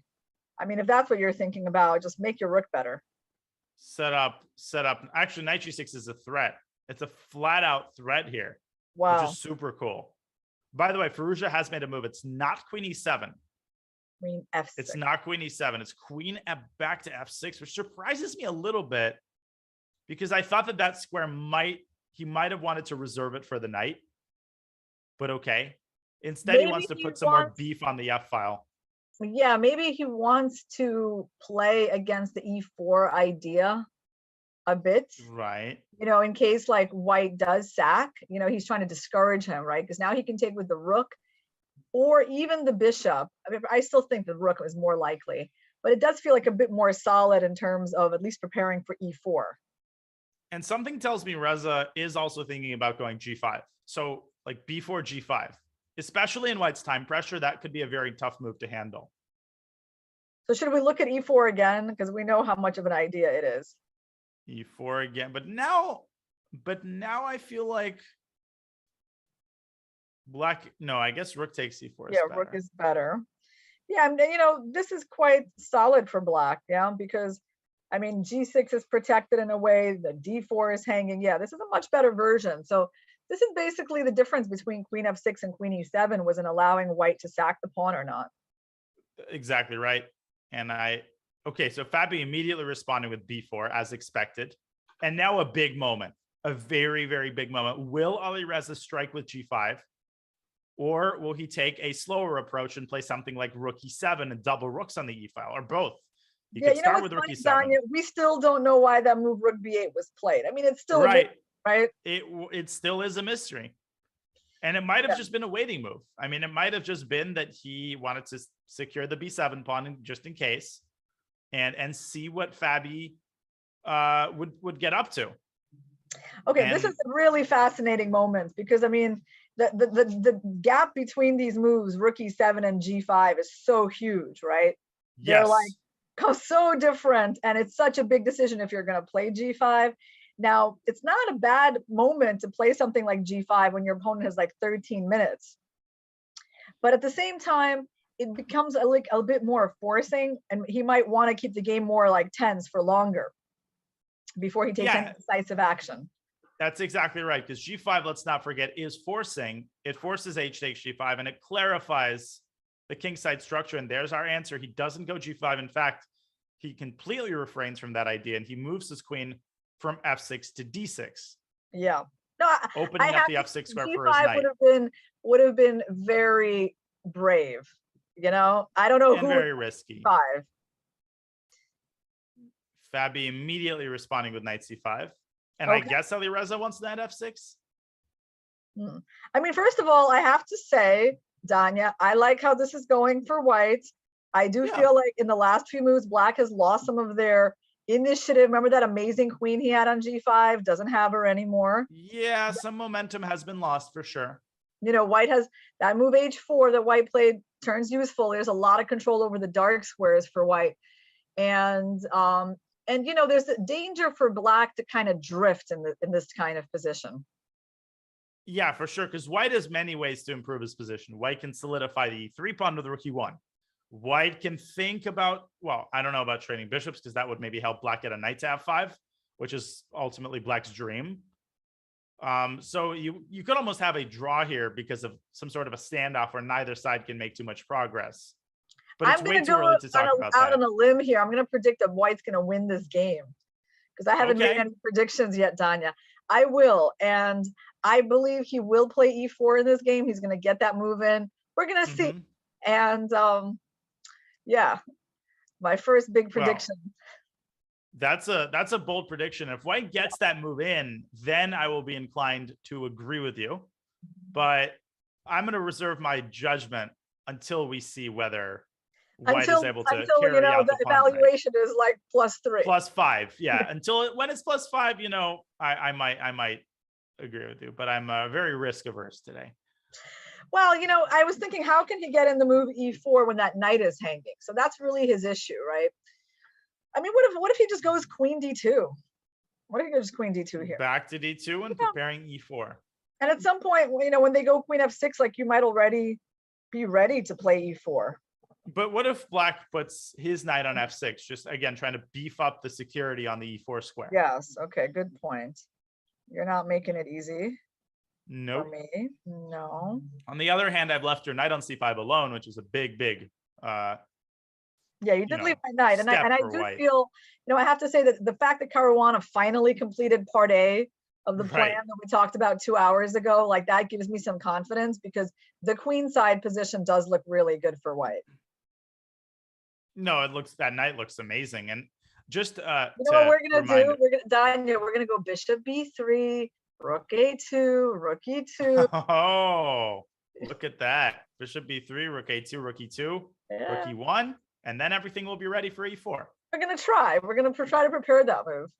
But with the position being as closed as it is, that's totally not out of the question. Another thing I would just fill everybody in on is like, why is knight takes c5 not automatic? Well, it's because after bc5, this pawn on b7 could get caught in a furious b-file attack, rook b3, rook b6. Eventually rook fb1 once this bishop is smoked out of f5. So Black could take that knight, but it's not something you would do lightly, right?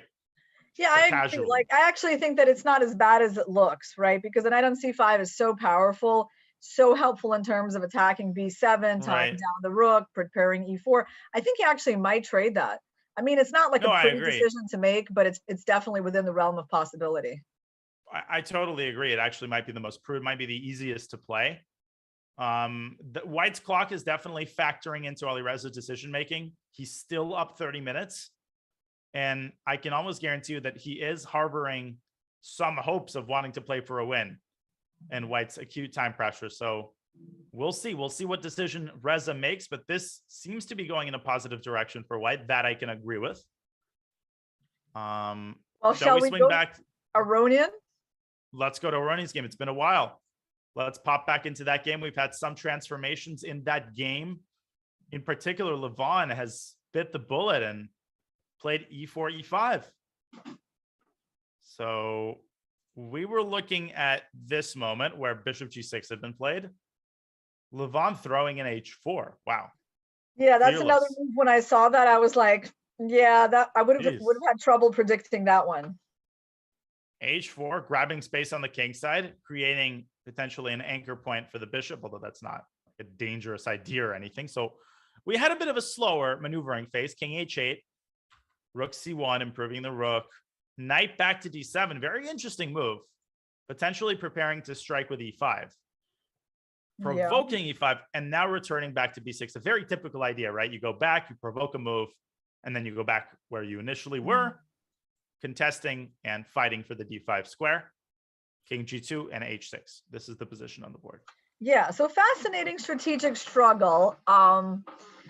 Obviously Black has very clear advantages in the sense that White has this backwards pawn on d4.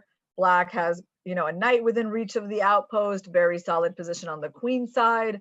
No real weaknesses that he needs to worry about.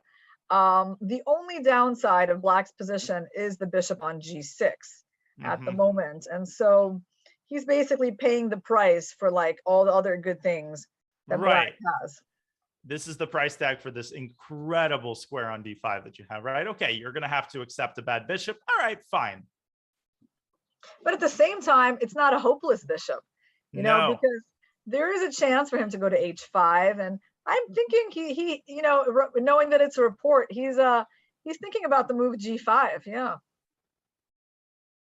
Yeah, I mean, bishop h7 and g5, and White's king is not the safest here. I mean, Aronian has made a whole lot of moves here on the king side with his pawns. And h6 is a helpful move regardless, right? It controls the g5 square. It creates a little bit of luft. So maybe Richard isn't even sure whether he wants to move his bishop away, but at least he's toying with that idea, making Yeah. Levon think I about think it. he And looks like Aronian, h5, Danya, because on g4 the h4 pawn will hang, and he can like trade on g4 and take on right. h4, and then the bishop hangs. I mean, I think bishop h5 is a pretty safe move to play. And then, yeah, I think he will very much be interested in this g5 move. Although, what does it do? I mean, I guess he wants to go f4. It's not like you have to figure out. Yeah, the idea is just to kick away the bishop because the bishop doesn't have any obvious squares. The d4 pawn might hang, or if he goes to e3, there's f4. I think this game will finish in a win for Black. I mean, since I'm just making predictions, Danya, I got to do it at some point before the game's end, right? I think Black can win with an attack on the king. No, I can totally see that happening. The one thing I'd say though is that, okay, let's envision a scenario where Black plays g5. The thing that Report has to be very careful about is, okay, I guess I just wanted to make a random move. If the H file opens, the H file is going to be up for grabs. And he has to make sure that White isn't the first one to grab control of that file, because that could end up rather unfortunately for Black's king. But in general, I agree that this is an idea that he's considering very carefully. Oh, interesting. Someone is asking in the chat why I call you Danya. Why does she call Daniel Danya? Can you explain? Right, and that's a frequent question that I get.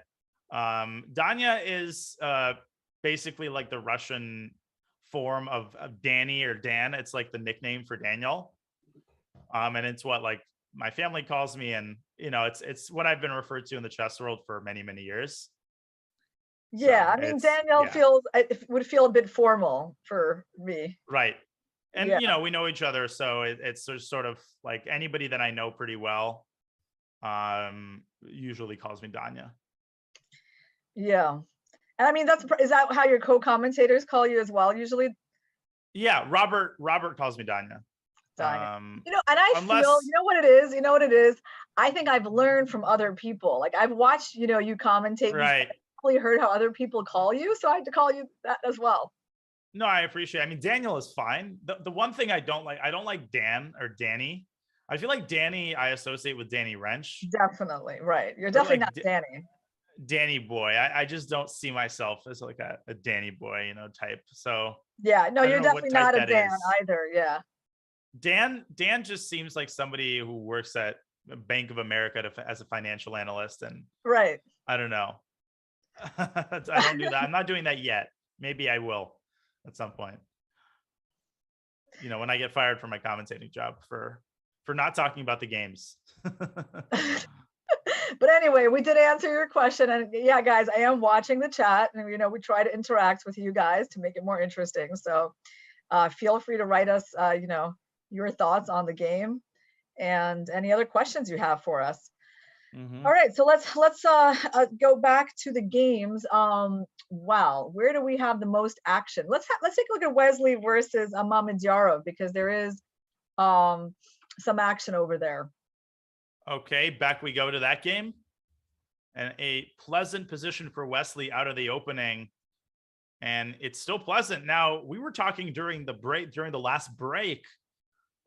Wesley, after a long think, decided against going b5. So he goes instead bishop c1 to e3, which, you know, it's not like it's the end of the world for the a file to be open, but definitely surprising that he doesn't go b5. Yeah. Queen e7, rook a b1. The queen, of course, is protecting the knight, and he kind of leaves Black's rook in the dust, right? The a file here is not all that relevant. g6. We have a trade. Wesley goes back to c3, hitting the d5 pawn, and then he parks his bishop on actually d4. Beautiful positional play by Wesley. Actually, this looks so nice for him. Yeah, I think he basically got what he wanted, which is that bishop on the diagonal. And there is a huge difference in the quality of the bishops, right? I mean, which you would think would really impact the game and make it hard for Black to save it. Except the eval bar is not showing as big of an edge as I would imagine this, like as one would infer just by weighing the positional factors here and noticing White's superiority in the center, incredible blockade, control over the dark squares, things could turn out really badly for the black king here. So Yeah. is there something concrete here that we're missing? All right. So bishop d4 was the last move on the board. No, it was queen d2 defending the pawn. Okay. Right, knight h5, queen d2. So what is white's long-term plan? Let's just think about that. Of how I guess rook e1. Rook e1, and he would kind of like to maybe move his bishop back and play queen d4 would be kind of an interesting concept as well. Mm-hmm. I mean, Yeah, back. and When I say pawn. back, I mean on the other diagonal, on the a1 diagonal. Move it back somehow. Right, like to C3, a1. you know? Yeah, or move it to c3. So that means the knight would have to move. Right. I do think that's an idea he can consider. Another Some idea sort would be just to advance this pawn to b6, right, for the future. Yeah, absolutely. And Actually, it would, I like that one, Danya, because b5, b6, and then you go knight b5. Oh, that's powerful. ooh, that looks juicy. b5, b6, knight b5, knight c7. Then you can do Yeah. the bishop maneuver, move the bishop back. Yes, exactly. I like this plan a lot. Well, currently Mamad Yarov is thinking, I mean, queen h4 came to my mind as a way to try to whip up some counterplay on the king side. I'm not claiming that this is anything special, but if you just mindlessly go g3, I think a lot of people would just play this move automatically. But look at, all the light squares that are getting weak, and maybe this is still good for white, but at least this gives black something. Fine. Yeah, because as long as you don't open up that diagonal by accident, and yeah, f3 at some point, also F3. possible. It's like a really unpleasant position, I think. Oh for yeah, black to practically play. speaking, very unpleasant. I think everybody can appreciate that. Again, the eval bar might only give a slight advantage for white, but from the perspective of a real game, and now he's got 22 minutes on the clock, one little misstep, and if white executes this plan, black is going to be in very, very serious trouble here. Where else do we have some action? Well, yeah, Nepo. Yeah, we haven't taken a look at that. Whoa. Lots of stuff going on there. 4 minutes, by the way. 4 minutes for Bogdan Daniel for 17 moves. And Nepo is playing so quickly. And again, Nepo seems to be playing. Nepo just made a very sloppy move. Did he? Yes, he did. I think he did. So let's rewind a little bit, right? We had c5 on the board. Nepo played h5. Bogdan going queen d4, which makes a lot of sense, trying to trade queens. Yeah. Nepo said, okay, I'm trading queens. But now he gets his bishop into h6. So even in the endgame, the initiative rages on as the pawn rumbles forward to f5. And rook b8, setting up the possibility of developing the bishop so that b7 wouldn't hang. f5 by Nepo. And after g takes f5, I was checking this a little bit with the engine. Apparently, there is a very dangerous move, rook f3, which makes a lot of sense, Irina. I think it's not just an engine move. This would have made sense. King H8. It seems like, king h8. And now bishop takes f5. Now taking f5 because f7 now is going to hang. f7 is going to hang. Nepo, in the meanwhile, took immediately. And Bogdan immediately responding with this incredibly powerful defensive resource, d4, d3. What's the idea? Well, the idea is to vacate this diagonal so that the e5 pawn will hang at the end of the line. So, for example, cd, bishop c5 check. And after king h1, very important detail. After rook e5, you might say, oh, skewer, we win the exchange.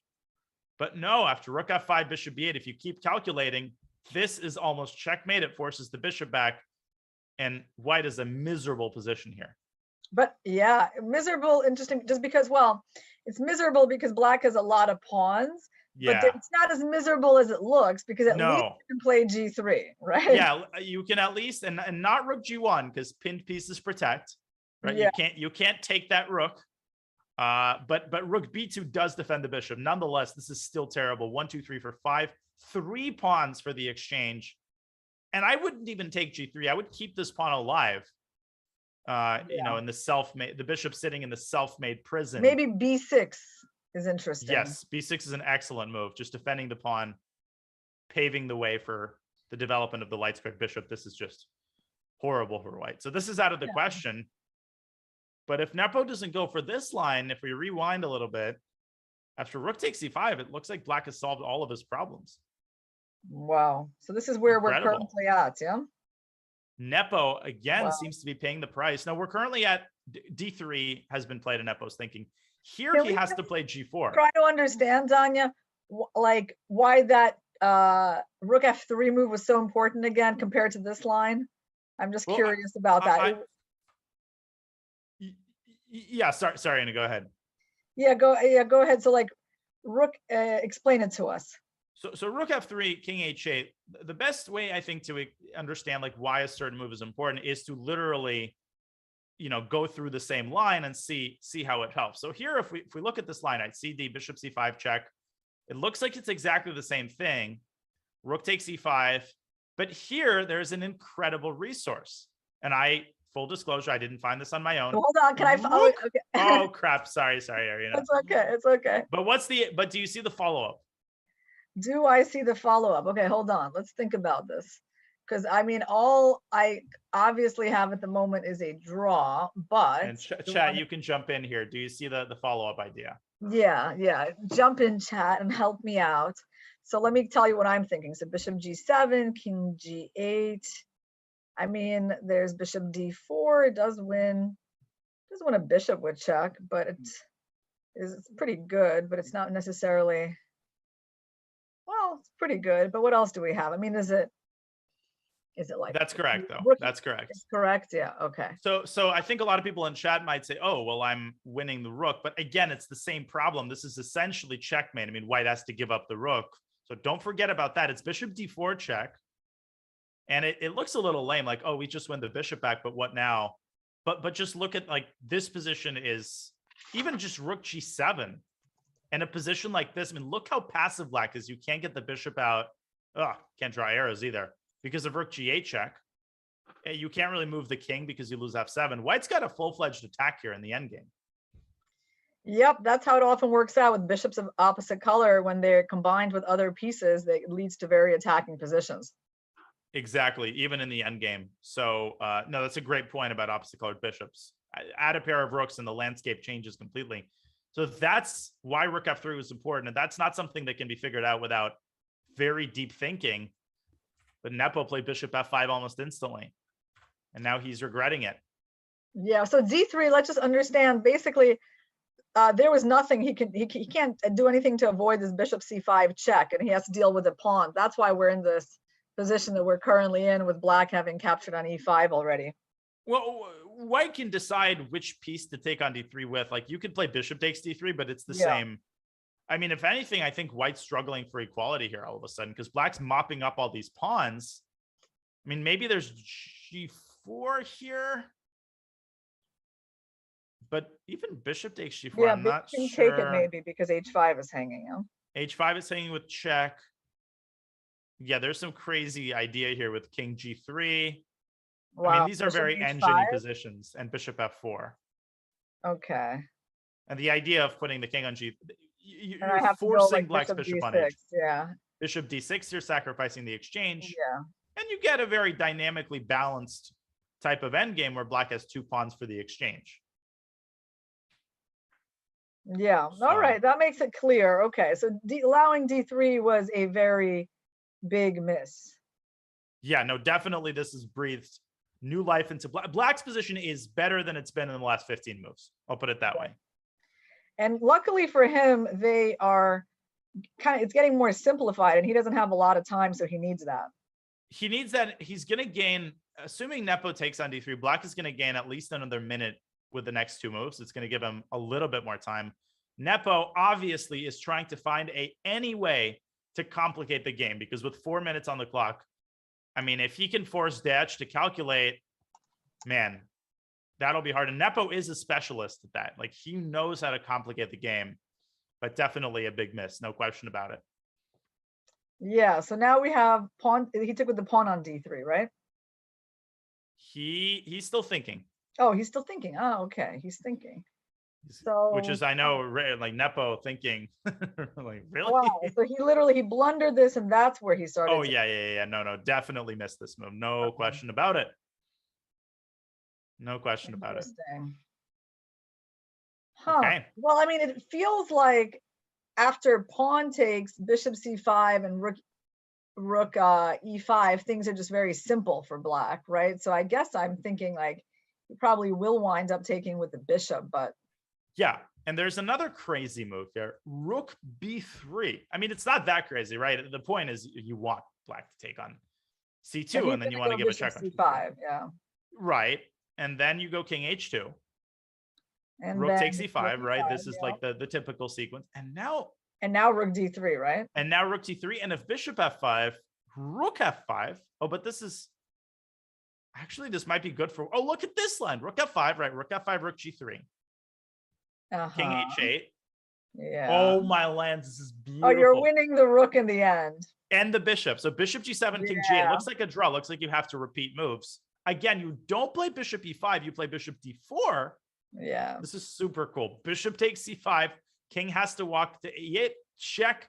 Win b8, and you're up a bishop.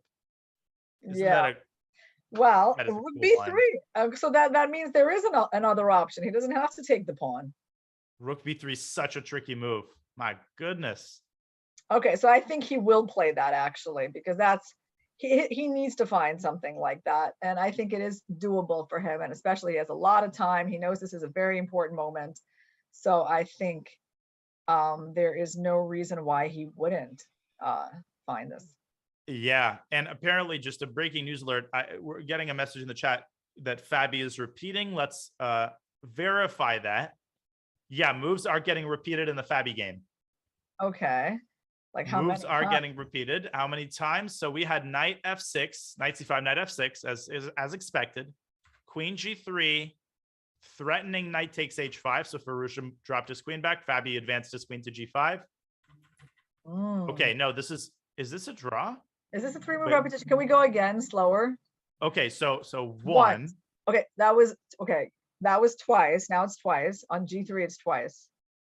When you go back, it's twice. So it's 2 times right now. If black plays queen d6, then it's a draw. Then it's official. No. Is it a draw? Doesn't he have to go back to g3 for it to be a draw? Yeah, but yeah. Like if queen d6, queen g3 happens, it's a repetition. Yes. Now, if Alireza actually plays for a win here, I'll be very impressed. But Fabi with 6 minutes for 11 moves, it's not the craziest time pressure I've ever seen, and it's a pretty closed position. So it's not like Firouzja can really make him calculate that much. I think Alireza, given that this is round 1 and he's playing black, will probably be okay with the draw here. And this might be our first result of the day. Yeah, and that would be sad because this game had a lot of potential to really blow up into something. Yeah, It did. No, that's true. But, and then the other really sad thing, Danya, is that means I'm going to be wrong about my prediction. I mean, yeah. You are. Yeah, but okay. That means we need to go and see, because a report, he's trying to make my prediction come true. He has already played g5. Okay, let's go to that game. Just the last thing I'll point out before we do that. Hess was pointing out that playing for a win here with black will be very risky because white has these constant e4 ideas that you, Irina, were pointing out in many cases. So it's not like black, black isn't risking either. We'll keep an eye on this game. We'll update you if a result is reached in the next couple of moments. But for the time being, we go to the report game. You redeemed yourself. There it is, G5. Well, at least he's trying. He's trying for me here, for my prediction to come out. Right. So, I mean, I have to say the queen on b3 is far away from the king side, so she makes quite a strange impression. I guess there's ideas of like knight a2 still sometimes. But okay, I mean, g5, and what is black threatening? I mean, he already has ideas of g4, right? So that's an idea, yeah. Well, I guess GH is maybe black's idea. Yeah, that's a simple one, winning a pawn. Or so I would imagine that white should take on g5 here and then start thinking. But there's also some sort of h5 move trying to keep things closed. I doubt that. But then f4. Yeah. I don't think this h5 is going to succeed, but takes on g5. Yeah, I agree with you. Let's look at that. Okay, so takes, right? Okay. So the h file is open. It's up for grabs. Black has this very clear pathway of going king g7, rook h8. White has an equally clear pathway to the H file, bishop E2 and rook H1. So what if that happens? Bishop E2. Okay. Yeah. Okay. So does black go king G7? It's Oh. not like white goes rook H1 and it's mate, but Yeah, it could get dangerous. it's not easy at all because on F4, yeah, like rook H1, white's going to start attacking, and white will take that pawn, and they'll take an F4, and the D4 pawn doesn't matter that much. So By the I way, queen agree. D6 played in Caruana Firouzja, so Yeah, it's going to be a draw. Well, by the way, I do think it's very fair from black. I don't like black's position, and I don't think I would play for a win from that position despite the time advantage. totally. So I think it's reasonable from both players. And I understand Fabi as well. Yeah, he's been under pressure on the clock for so long. And the thing is, like, in order for him to win this position, he needs to take concrete action. And that means going in for calculations with little time, right? So it's risky. It's risky. It's totally understandable. And we can always, we always need to view it from the player's perspective, right? They're trying to maximize their result in a tournament. They all appreciate, how many fans are watching, but at the same time, we want them to do what's best for the tournament result. That's what makes it fun. So the result isn't official yet. Fabi is actually, queen G3. There we go. Now it's official. That's a 3-time repetition. And the first result of the day is in. The handshake has occurred. Wow. Well, I can say, I think this game still lived up to its billing, despite the fact that it ends in before the fireworks have actually started. It was a very interesting battle, actually. I think it developed, we saw ideas that are not very common, like this rook A3, rook lift, or even just A4, A5 against the Carlsbad system, right? The Caruana came up with. Like, I feel like the game that we just saw, like I learned something from. So despite the fact that it finishes without something decisive, still, they're bringing something new to the game of chess. They absolutely are. A game that should definitely be studied if you play the Carlsbad, if you play Queen's Gambit Decline from black side or from white side. And the first result of the Superbet Chess Classic Romania is in. It's a draw between Fabiano Caruana and the phenom Alireza Firouzja. Okay, well, I rudely interrupted to bring you that news. We can go back now to the Aronian game. And what is the current position on the board? He played bishop F1 instead. That's his last move. Okay. King G1.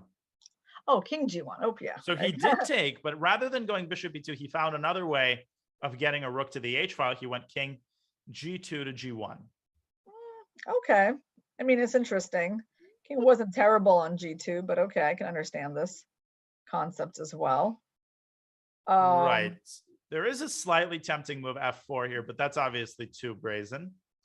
Yeah. I mean, he's probably just Just going to go rook like H2, king G7 or something. Right. Get that king out of there. Yeah, I don't think black can H2. afford himself too much liberties on the king side just yet. There's actually two annoying things for black. The first is that rook H8, white can always lift the other rook up to C2 to connect the rooks. The other thing is that black is constantly experiencing problems with the G5 pawn. Like rook H8, rook takes H8 even. And you can't really take with a queen. Something. Do you think it's maybe just time to play like knight D5? Because black can always do that move, and it's like he's been holding off on it because, well, white's knight on C3 is not amazing. But of course, even like knight D5, knight C3, and not even, and even ED. Like, I feel like that's not, I mean, I know it has downsides like what I'm saying, but I feel like it's still within the realm of playable for black, although I see the eval bar like hates what I'm doing. It's like, Irina, we just don't, what are you talking about? No, I don't see why, to be honest with you, exactly. No, I think just positionally it's bad. Yeah, I let white have the protected pass pawn. He doesn't like what I'm doing to the structure. He's bishop D3, queen C2. I get it. Like black is weakening himself. Yeah. It's also the evil bar. Yeah. And king G2, rook H1. No, yeah. It's the accumulation of pressure on all these different pressure points. So that's probably not an option. King G7, rook H2 has been played as we predicted. What should black do here? I mean, there's also C5. We shouldn't forget about this pawn break, but it looks wrong in this position for whatever reason. Yeah, C5. Well, actually, honestly, I feel like, I feel like anything is on the table in this position because Right. both sides' kings are pretty weak. And so can black look at c5? I think they can. Because I can definitely see scenarios where the black queen gets to give a check on d4. It's a risky move because, you're going to wind up weakening the knight on b6 and then your queen is tied down to it. So I feel like c5 is risky and probably more for black than for white is my impression of that move. I agree. And another more garden sort of vanilla option is to play queen e7 and connect black's rooks and prepare. You might see a trade of all rooks down the h file. I mean, queen e7, rook c2, rook h8, and you can see how all of the rooks can get off the board here. By the way, Danya, can we just briefly go to Nepomniachtchi's game? Yeah, of course. I think it's either ending in a draw. Whoa! How many not. moves have been played? No, it's a draw. That's it. Right. This game's about to end too because Nepo, after a short thing, decided that he didn't find any way to continue the game. He takes on c8 and he goes for one of those repetitions that we had, right? Rook g4. And here there's no other way to go because the e5 pawn is blocking the bishop from delivering any other check. So he's repeating moves. And it's a draw. It's official. Another result is in. It's a draw and a disappointing game, Irina, for Nepo. I mean, he had such a good position out of the opening. He's going to be kicking himself, and a great result for the young Romanian player. A solid round one draw with the black pieces. Yeah. He invested a lot of time early on to solve those opening problems. He did come up with some interesting ideas. I think definitely he was put under pressure in this game. So I feel that with being down on time, being kind of out prepared, I think that he can be very satisfied with this result. I agree completely. And that leads us to another short break. We promised it's short. So 2 results are in, 2 draws thus far, but the games have been very interesting. We have a couple other very interesting games still remaining. So don't go anywhere. You're watching the Superbet Chess Classic Romania 2022. We'll be back with more action from round 1 on the other side of this short break.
The I Am Not a GM Speed Chess Championship is back. Catch some of the strongest masters compete in fast-paced chess, beginning with a first match featuring I Am Levi Rosman taking on CLG's WGM Nemo Zhao on May 9th at 9 a.m. Pacific, noon Eastern.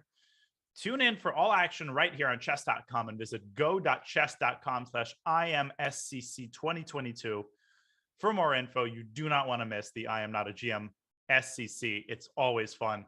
It's always lit, and the players are always interesting. Well, speaking of interesting, speaking of action, we have action here from the 2022 Superbet Chess Classic, round 1, bringing you the coverage today with Grandmaster Irina Krush. Irina, 2 games are in, 3 games remaining. Which one catches your eye? Let's take a look at, oh wow, Aronian, G4. Okay, well, since he played that move, let's go take a look at that. We did leave off of that game. There was a trade of rooks on the H file. I did consider that Black could do that. I mean, it's not terribly exciting, but and he had to capture back with his king on H8. And Aronian going G4. Now that is an aggressive move, and so I think that deserves a look.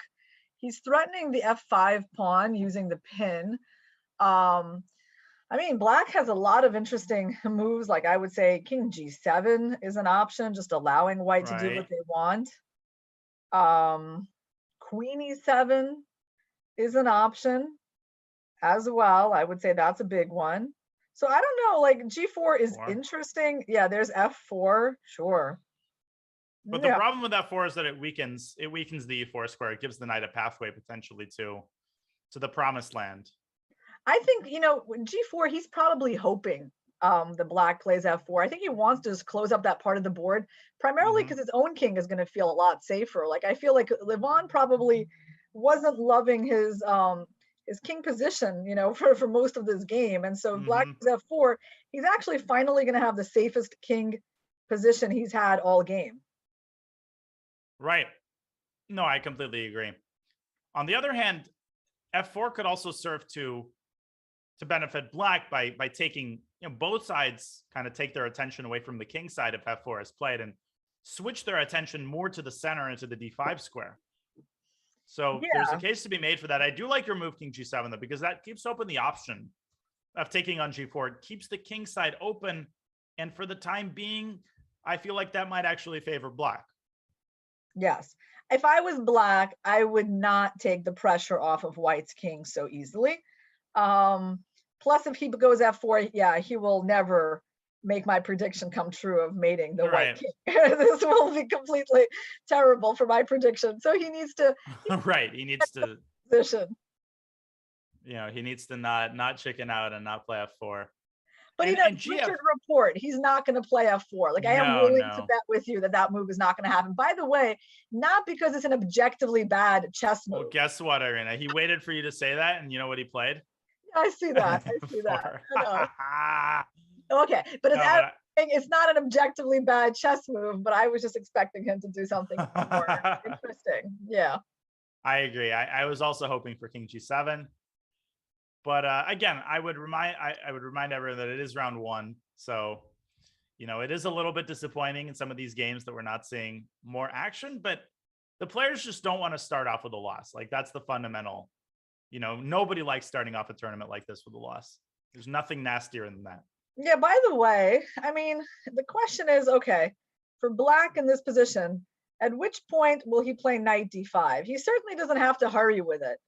But, you know, yeah, he's not going to hurry with it. There's no real point because a knight D5, queen D5, there's bishop C4. Yeah, he's not going to walk into that. There's just no point. Yeah, but CD. I think after CD, Black is actually okay here. He's okay, but it feels like, you know, you never want to play groveling chess, you know? He's played knight D5 he's though. Played knight D5, so I can't guess any moves. Everything. Yeah, but you're actually guessing all of them. You're mentioning all of them. I'm mentioning them, but I'm thinking like, yeah, he's not going to do that, and he still does it. Yeah.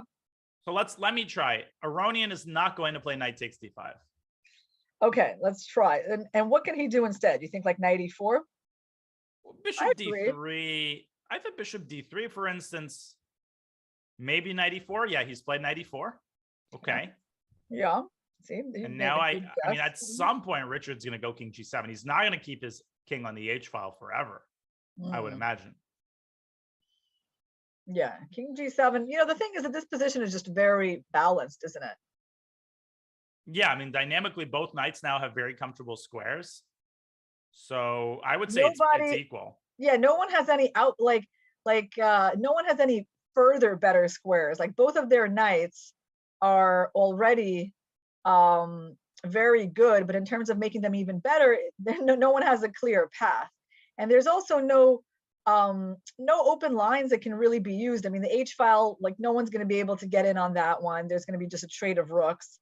Right. And the whole queen side is closed. So, I mean, yeah, it's a very interesting question, like what they're really playing for, because it just seems like they've set up their pieces nicely and it's going to be a draw. Yeah, it's sort of a mutually assured destruction kind of situation where neither player really wants to take all that much risk here. Black doesn't really want to open up the game with c5. That's way too risky. And white has no pawn breaks, as you were implying. You know, white just doesn't have any breaks in this position. Black's position is so watertight here. And I think Richard actually wants rook c7, rook h7 with his, he doesn't want to take on e4. That's obviously terrible because that would dislodge the knight from its monumental outpost on d5. Yeah. Okay. Bishop c4. Is that dangerous? Does he want to say he wants to take that knight? Wait, wow. Okay, black definitely cannot take on e4. Yeah, I don't think so. I don't think white wants to take on d5. I honestly think he just wants to play king g2, rook h1. Yeah. And I think what's likely to happen is rook c7 by Richard, king g2, rook h7, rook h1, and at some point there's going to be a draw for here. Right. Okay. Well, in that case, now that we know what's going to happen there, right? I mean, you know, should we just take a look at this Vachier Dominguez endgame? We might as well. I mean, because yeah, we're running out of options here. Well, you know, it's not a dead draw. MVL actually has an advantage here. MVL is slightly better. And look at the clock, 3 minutes for 13 moves. Dominguez is basically playing blitz. I mean, so is MVL. He's got 13 minutes. But my goodness, Lenier has gotten himself into some serious time pressure. Yeah, but also, I mean, okay, you have to really love the idea of white playing g5, you know? I mean, that's a powerful pawn push. Actually, this is like starting to feel very annoying for black because there's knight e5 on the board, g5 on the board, king f2 on the board, you know, bishop c2, rook h1, yeah, everything, right? So like, you know, the game that seemed like it was the least interesting, well, it's objectively still difficult for black. Yeah, black has to be precise. I'll put it this way. I think the likeliest result was probably still a draw. And knight d7 is a nice move by Dominguez, covering the e5 square. Now, g5 is possible, but very, very committal. And black could also play the move f6, trying to get as many pawn trades as possible. I think he wants to play f6 anyway, right? He'll want to put that pawn there just to stop g5 in the future. Yeah, probably. So white could also play a5 and expand on the other side of the board. Try to freeze black's pawns as much as possible. Yeah, f6, and then, you know, the king will definitely go to f2. We will see that move very soon in the next couple of moves. And this endgame's still not the most interesting. Yeah, he needs to be able to play rook h1. That's an idea for white. And an interesting detail is that draw offers are not allowed in this tournament at all. Like, you cannot offer a draw, which is, of course, the new rule. Yeah, that's applied in a lot of tournaments as king f2 is played. So in order to draw the game, they have to find a way to make repetition. To repeat the position 3 times. I'm just interacting with our chat here, Danya. They're welcoming me back. I see. You know, I haven't done commentary on chess.com in a while, like a big event since the World's Rapid and Blitz. That was at the end of last year. And I mean, I've done something like King Arena commentary, but yeah. So I'm definitely happy to be back, guys. And you'll be seeing a lot more of me this event and possibly later in the month as well. So get used to that. Get pumped. Get pumped. Thank you, guys. Thanks for all your support in the chat. All right, so he played h5. That makes a lot of sense to me. Yeah, because I knew that pawn was going to be a nice target for white. And the question is Yeah, what to do now, take or g5? that's a big question. And that's not an easy one to answer. Well, I guess MBL answered it there. He took on h5. Maybe he's like not really entertaining the prospect of trying to play for a win here. Maybe he's already accepted that this will end in a draw. Is that a possibility? Do you think? I mean, it's a possibility, but I feel like he knows he's better. I actually think he's still going to try to pressure him. Yeah, I think he's playing for a win. Now the question is on g4, knight f6, I guess, I think he will definitely be thinking about g4. Maybe, you know what, maybe not yet. Maybe he'll just leave the knight there to simmer. Right. But Irina, I got to step away for 5 seconds. Yeah, no problem. Go ahead. I will just interact with our chat, you guys, I see we have a lot of nice people turning out today and talking about this position. So let me continue my thoughts. The knight on h5 is not particularly good, so we're not necessarily in a rush to kick him away. And what can we do? a5, by the way, that Danya mentioned earlier, guys, is a very useful positional move because you're taking space. You're, potentially going to play a6 to probe even more weaknesses. If they play a6, we kind of get the pawn structure from Caruana Firouzja, if you remember, the a6 to b7, c6, d5 pawn chain. So is there something wrong with the move a5? That's the question. I feel like a5 is a good use of white's time on this turn. Yeah, so you're talking about a5 here, right? Yeah, I'm talking about your move a5, like just improve the position on the other side, playing on both flanks. Right. I mean, because the other thing is, like, the reason I was a little bit surprised at the speed with which he took on h5 is because now you don't really have any prospects on the king side, right? I thought after g5, at least you could try to play on both sides of the board. Now you can only really play on the queen side. But the interesting thing is, like, he has some prospects because he still has that e5 square. I mean, yes, you cannot go there now, but it also means that black, has to be careful about moving that knight because of knight e5. So I feel like, it's still play on both sides of the board. And oh, by the way, we had someone in the chat ask, when is my next tournament? And I believe like the next big one that you guys would probably be watching is the Olympiad at the end of July. I mean, I haven't received my invitation yet. I think it's going to come soon. And yeah, there's a good chance I'll be representing the US team in Chennai. Before that, I might play some practice tournaments, maybe play the World Open. I did book a hotel there in Philadelphia, just in case. Nice. I'm thinking about that too. Yeah. So although playing tournaments is scary. Yeah, nothing in May. I'm not playing anything this month.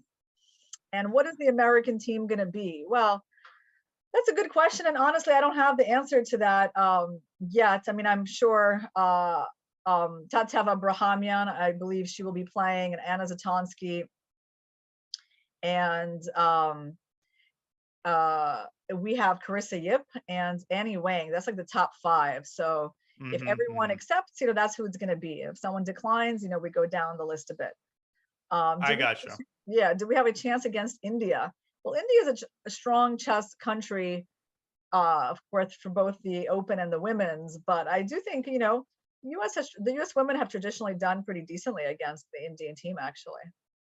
Yeah, I mean, I think a lot of it is about team chemistry, right? It's not just the average rating. You also need very good chemistry between the players. And famously, there have been some incredibly strong teams, across both the men and the women's Olympiads, which have not done very well because morale was kind of low. So that's, I would say, almost as important as average rating, which of course in your case is very, very high.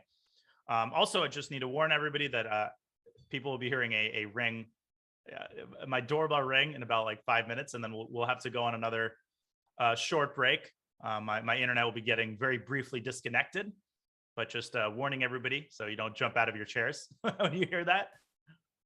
Oh, thank you. Oh, now someone is asking Alice Lee. Yeah, Alice Lee, you guys probably got to know her from the American Cup. This very young 12-year-old girl who's already been making IM norms and got to the finals of the American Cup to play. And I played 2 matches with her there.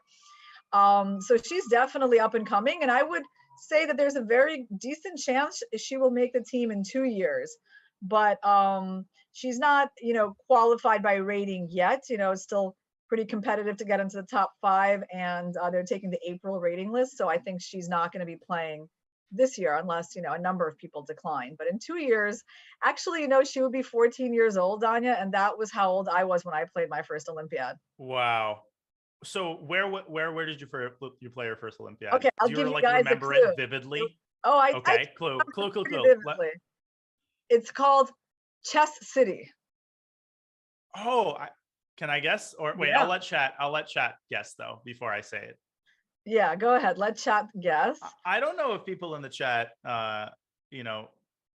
remember, because this is a reference to a lot of tournaments that were happening in the 1990s. Let's see. Now I'm curious. Yeah. No clue. Okay. Riga. No. St. Louis, Chess City. No. Yeah. Well, It's you a guys. little bit before St. Louis. Yeah.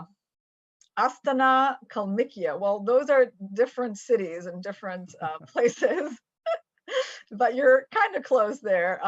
Flanor 68.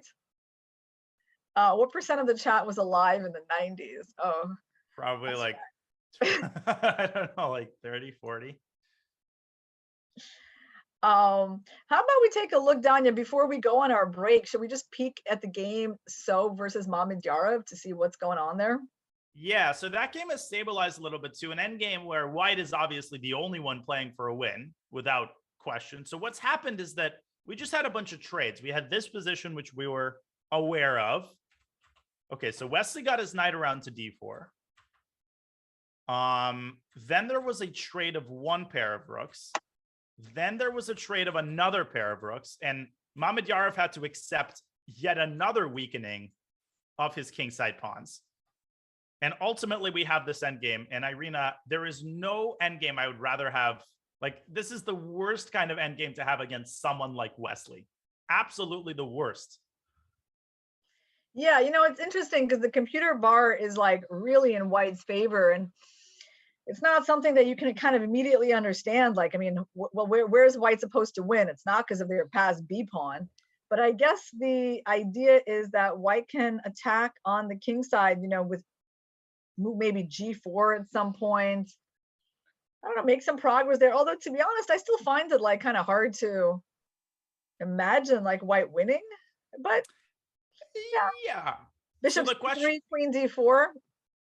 Yeah. Yeah, I mean, how will White what is the best case scenario for White? Yeah, I guess White will play Bishop C3, Queen D4, right? Like, that's a no-brainer.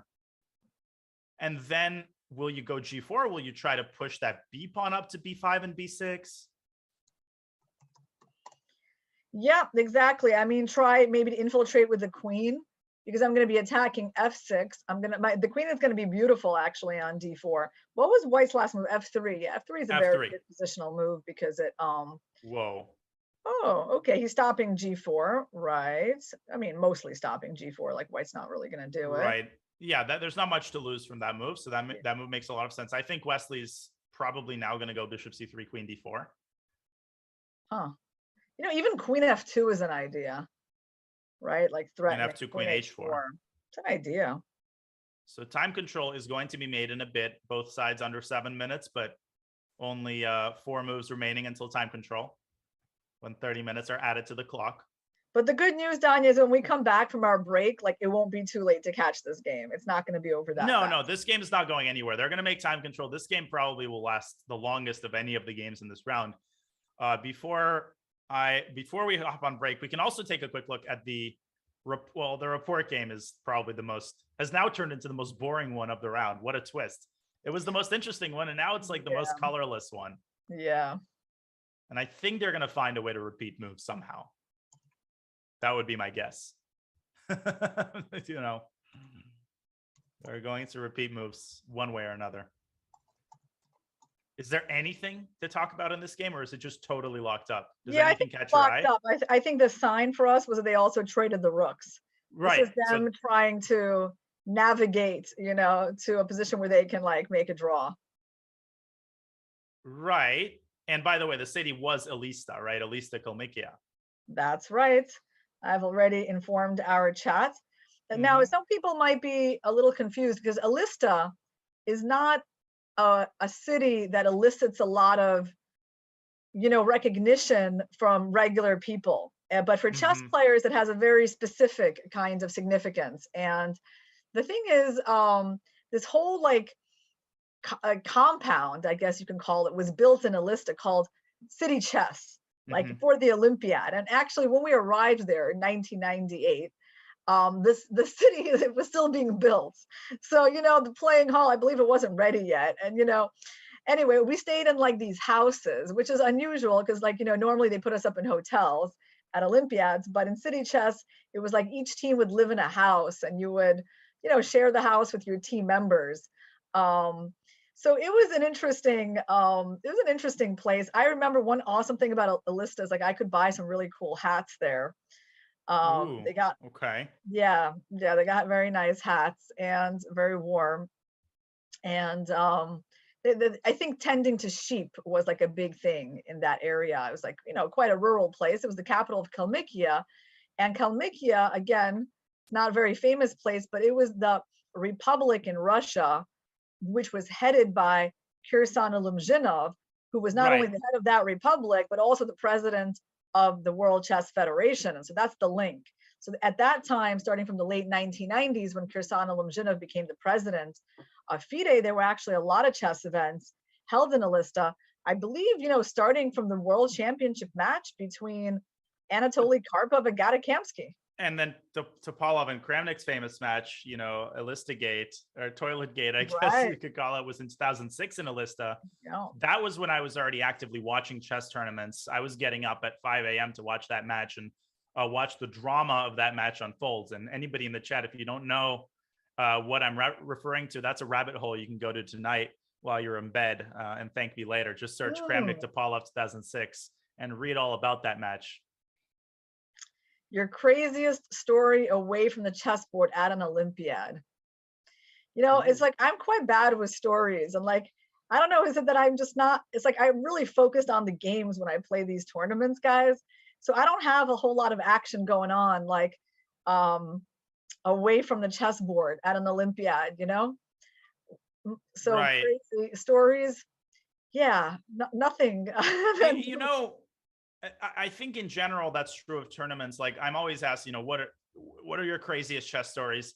And I have crazy stories, but they usually come up organically. When you're playing a tournament, you're going to the game, you're playing the game, you're going back to your hotel room, eating and sleeping. It's like you're not interacting that much with anybody. So the chances of you seeing something crazy, as by the way, the moves are getting repeated in this game. So they did find a way. Bishop d3 and bishop c4 by Levon. And Richard doing the same thing, bishop b4, bishop b7. So this is going to be the next game to end. There's just not that much, right, that you even have a chance to experience.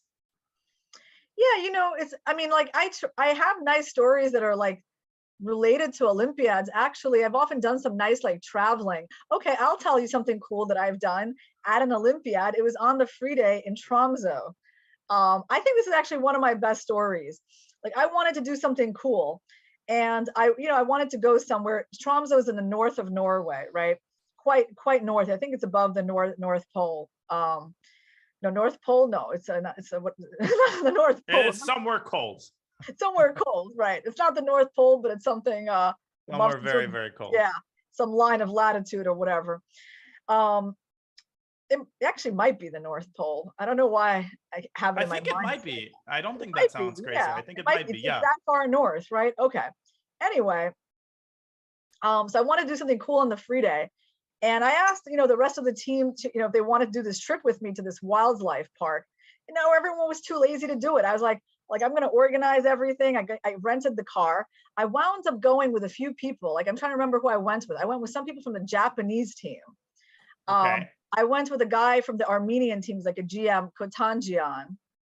And, and yeah, a few people that were not even my own teammates, right? So I rented this car and I drove like a few hours, and that was in itself an adventure. And then we got to the wildlife park, but it's a special park where you can like meet wolves face to face. Wow. Okay. So that was the treat. The treat was like that we would get to meet the wolves in this Arctic park. And, you know, I mean, you get down on your knees to get to their level, so they're not scared of you. And they came up to us and like greeted us and licked us. And I mean, that was, I would say, a once in a lifetime kind of opportunity.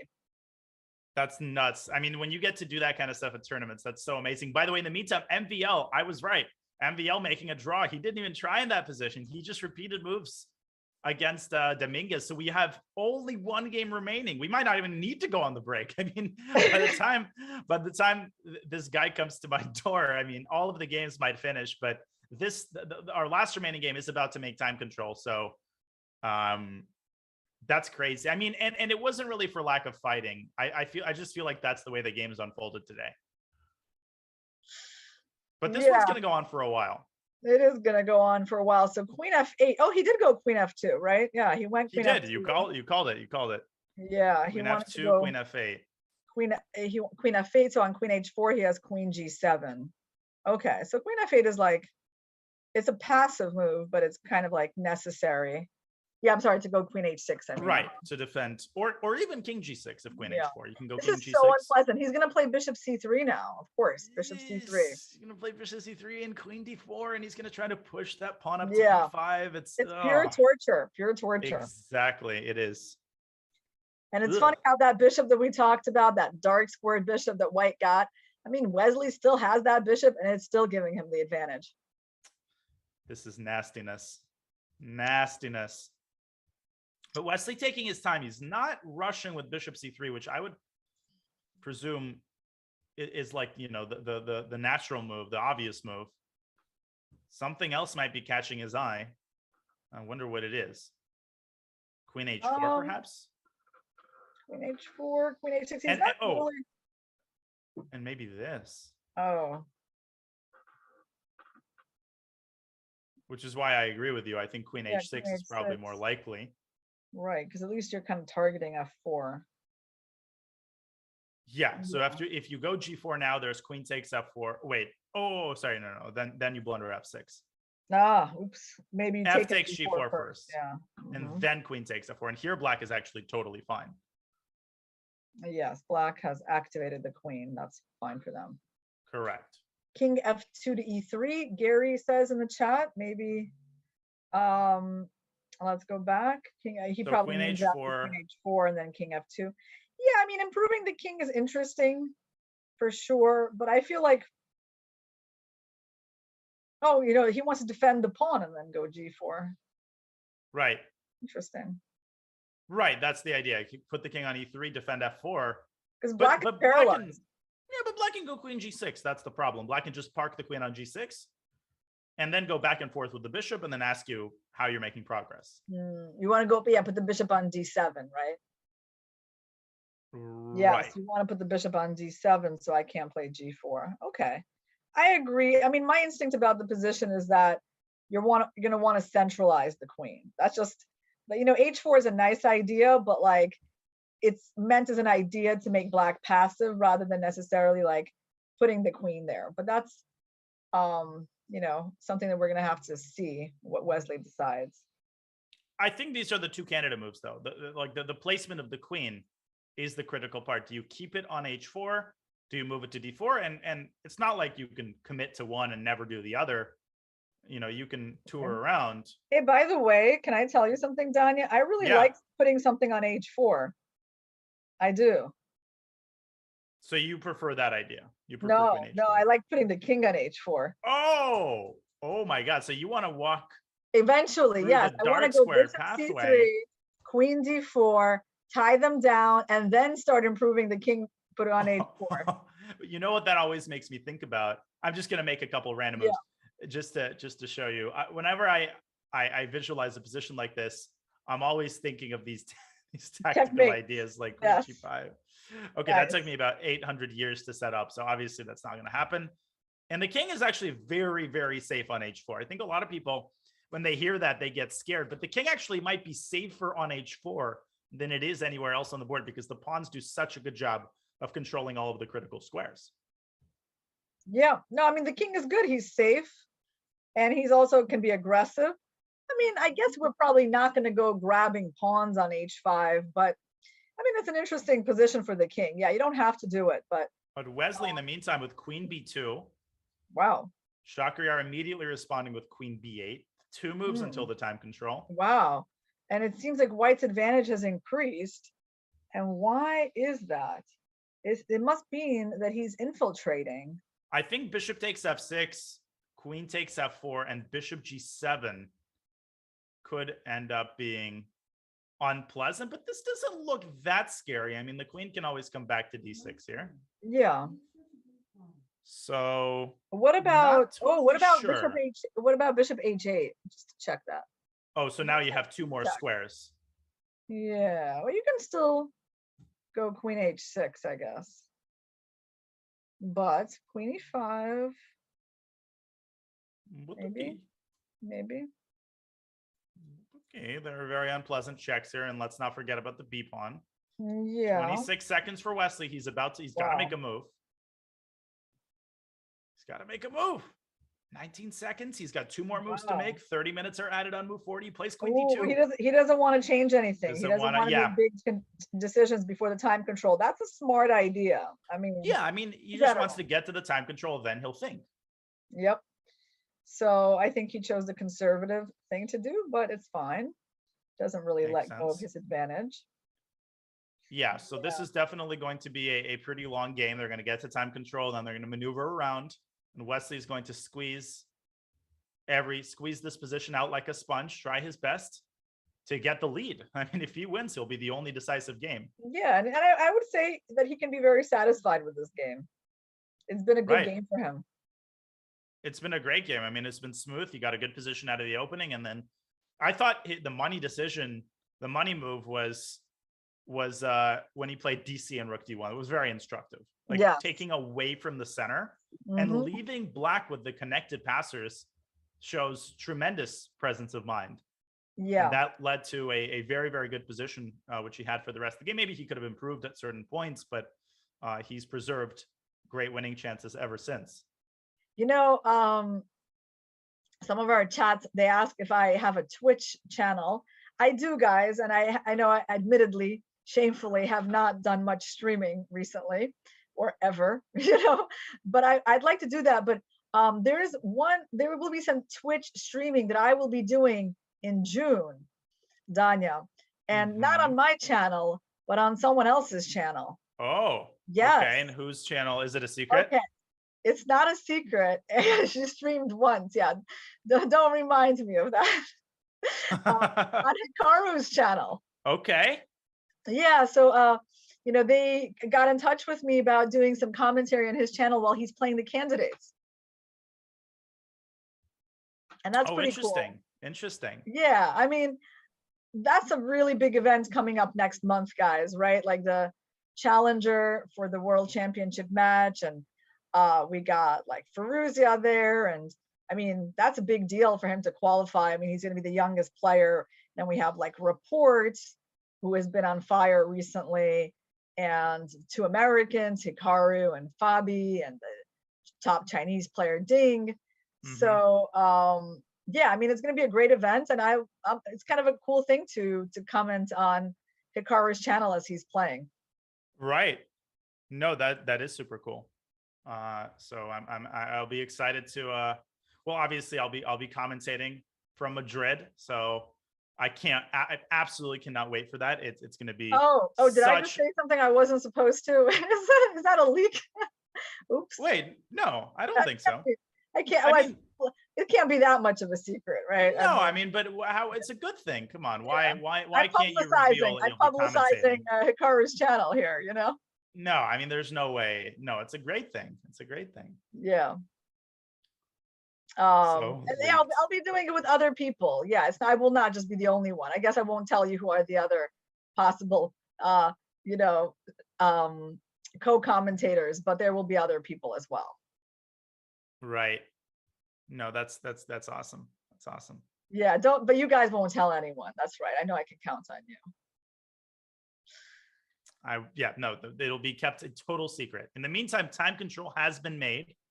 I'm just trying to figure out when you'll hear that knock on the door. Should be any second. But And time Daniel, control. you're going to be doing some commentary. You're going to be doing some commentary in person at the candidates? Yes, I'll be exciting. flying off to Madrid, and I'll be doing commentary the second half of the candidates. So it's going to be, and I mean, I love Spain in general. So it's just going to be like a win-win-win. You know, you get to experience Spain, get to be on site. This is honestly going to be one of my most important commentating opportunities, and I'll do my best. I'm really honored to be just a part of this tournament. This is going to be the most watched candidates in the history of the candidates, just because of the hype surrounding Hikaru playing and Firouzja playing. I can't freaking wait for it. Yeah, I agree. It's going to be awesome. And let's so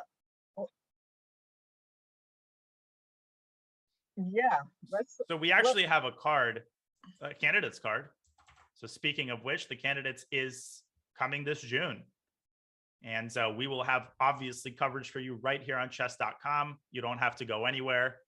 It'll all be here, live video feeds, all of the games coming your way this June. So simple and easy. And of course, on Hikaru's channel as well, Irina will be commentating. So people will have all that they can possibly desire.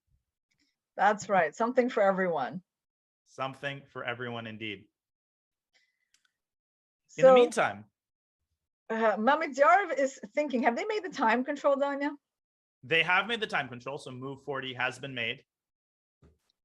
Move 40 has been made. And okay, so what was the white's last move? Is it Bishop back to c3? Yeah, okay. Bishop back to c3. He is getting around to this idea. So now, so he's finally setting up that battery. Queen c5 is an annoying threat. I mean, Queen c5, maybe not immediately, right? Because Queen c5, there's still Queen f4.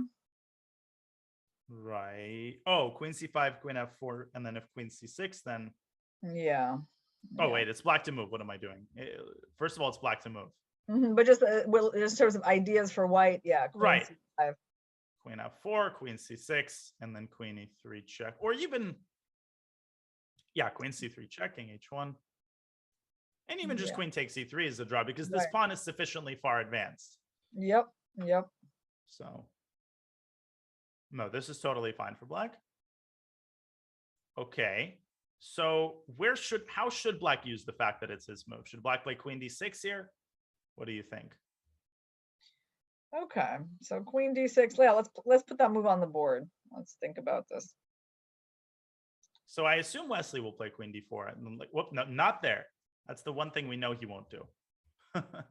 Queen d4 and I don't know, King g6 or something. I just want to understand, like, what's the winning plan from this position? Right, politely asking white, what progress are you ever going to make here? Good sir. Well, I do think, like, we need to figure out what we're doing with our king.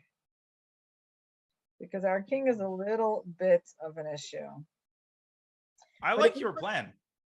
Yeah, but the problem is, oh, you mean like put him on h4 and then go g3? Yeah, okay, absolutely. Go king f2. And I want to point one thing out, which is that if black plays, I think a lot of people in the chat might wonder, well, what happens if black plays h4? Well, that creates a long-term weakness. So white will gladly return to g1 and then play bishop e1, bishop takes h4 then. Yeah, this is not a bad idea at all, because once the pawn is on g3, I mean, then your queen is free to go to b6. You're going to threaten b5, and you can like start to make inroads without worrying too much. Exactly. About your king safety. That's exactly right. And so black can't really do that. Black has to kind of stay put, let's say with queen, I don't know, bishop b7, king g3, bishop c6. You go king h4. And I guess the question now is whether g4 is good or not. And I think it is. Oh, wow. You want to go g4, not just like g3. Let's do g3. You want to do it slowly. Russian school. Yeah. Oh, if I could put my queen on g5 now. Yeah, I know. No, it's not going to happen. But not going to happen, unfortunately. Rook G3. I mean, like I want to see if I can break things down just simply. Like, so where are you going to go now? Like Bishop C6 or Bishop? I guess. Or King Yeah, F7, I guess Bishop C6. I just go back. Yeah, I'm just going to go back and so now I go to B6. So let's see if that's any progress.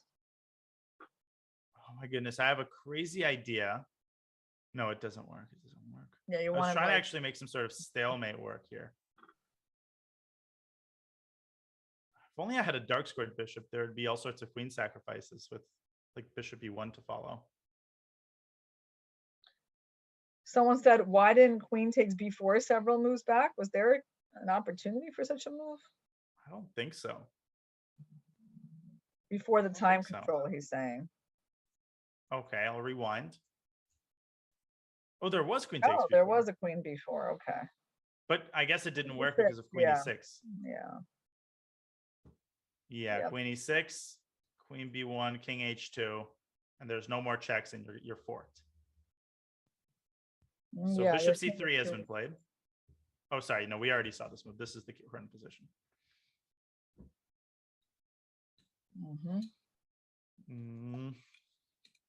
So yeah, the question is going to be, can white somehow make further progress other than setting everything up? Bishop D7 played.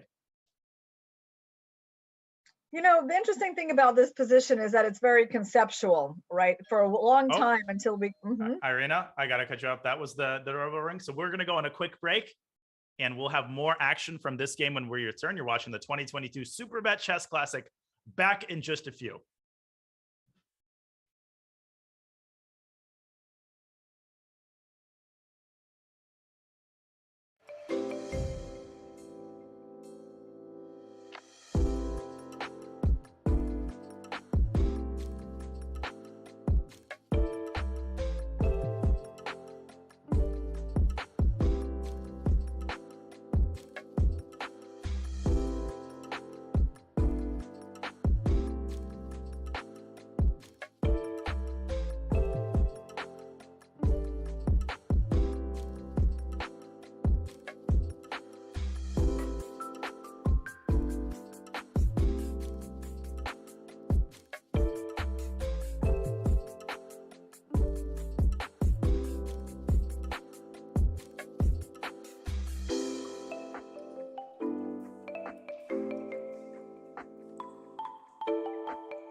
Welcome back to the 2022 Superbet Chess Classic Romania. We have one more game to go here in round one. I apologize in advance for any internet problems I experience in the next few minutes. I'm just briefly hotspotting, but everything should be back in order here with Grandmaster Irina Crush. Irina, you are Nostradamus today. He's gotten his king to h4. That's exactly what he did. Yeah, it's a very common idea. It's kind of cool that I guessed that one. And yeah, he's making Mamedyarov suffer. And I have to say that this whole game, Wesley has kept control of it and, kind of enforced his own vision on it. Hasn't really let Mamedyarov play the kind of chess that Mamedyarov is famous for. And I have to say it's so unpleasant to suffer in a position without counterplay, where all you do is like move a piece back and forth and you try to defend against your opponent's attempts to break down your position. It's like the worst feeling. Especially against someone whose specialty, is squeezing these kinds of positions out. I've lost several games against Wesley precisely in this way. In this way, getting squeezed in these positions endlessly. So all that remains to be seen, will he play g3? I mean, I think he will, because queen is completely tied down to f4. So I guess, but there's the other idea of a g4 that you mentioned. Maybe we should talk about that. I mean, g4 is a very different kind of concept. So you trade a couple of pawns, and why? Why do we do that? What is the sort of the point? If we go f5 and you go king f7, it's like really hard to do anything with your queen because of queen h2. So I'm not so sure that g4 is really necessary, because it feels like, like you're trading off black's weak doubled pawns and you're weakening your own king. So I don't know how that's gonna work out. Yeah, I mean, you don't want to get checkmated. That's the last thing that you want to do with white, right? So he's going to have to balance the risk of pushing his kingside pawns with the desire to obviously squeeze something out of this position. Yeah, I think so. Like, because if black takes here, let's say we look at a couple of captures. Let's just show the audience what our concerns are. Pawn takes g4. Okay. Pawn takes g4. Pawn, make all the captures with the pawns. Right. And the question is, like, what has white white done all of this for? Because sort of the only point seems to be the move f5, but the move f5 opens the black's queen's diagonal to h2. And it's not, f5 is not a crushing move. Oh, the white's move f5. Yep. White move f5. Otherwise, I don't even know why you're doing this. Like, you're not gonna, you're not gonna mate them with the king. You're not gonna play g5. Right. You're not gonna play g5. So I don't like a g4. And you're also not gonna give a check on e8 because black's bishop is incredibly well placed. Yeah. So I think that g3 is like a reasonable move. I don't know why he's thinking. How long has he been thinking now? I want to say about 10 minutes. So 30 minutes were added on move 40. He's got 22 minutes now. So the evaluation is very big in white's favor, right? Which I assume is like, this means white is pretty much winning.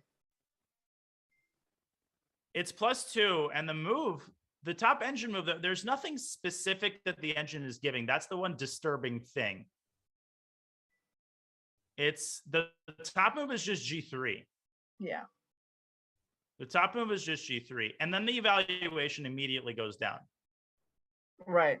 Yeah, I mean, that's the position we talked about earlier, right? And then you're gonna have to try to like get in with your queen somewhere, like to a7.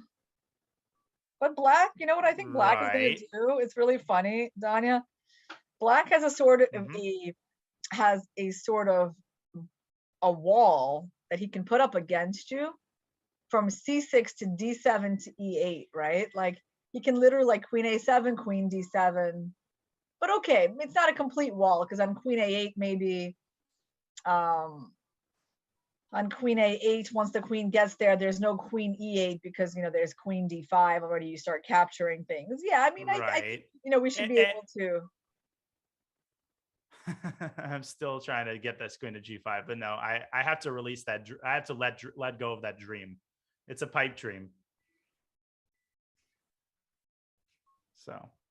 Yeah, the white queen, I think the white queen just basically wants to get to the 8th rank because she's going to be able to do a lot of damage from there. So, I guess the ideal square is h8, right? The ideal square is h8. He still hasn't played g3. He actually played queen d4. Right. Change anything. I mean, bishop d7. I mean, I do think he should play g3 at this point.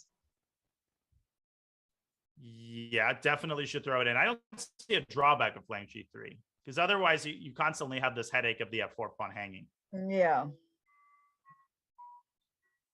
Yeah. So what do you think? G3 is going to probably be played. Do you think white's going to be able to break down the defenses here? I think he is. Knowing Leslie and knowing how good he is at creating chances out of nowhere, I think he is. Yeah. I think the answer is yes. Queen a7 is next. He has to do it from that a7 square. So can black defend that square in any way? He really can't. I mean, he can't stop queen a7 because his queen also has to cover well, the queen has to cover a lot of other things. Right. Yeah, queen has like the titanic task of covering all the key squares. Yeah, because actually, the black bishop is not going to be very useful here. I mean, on d7, right?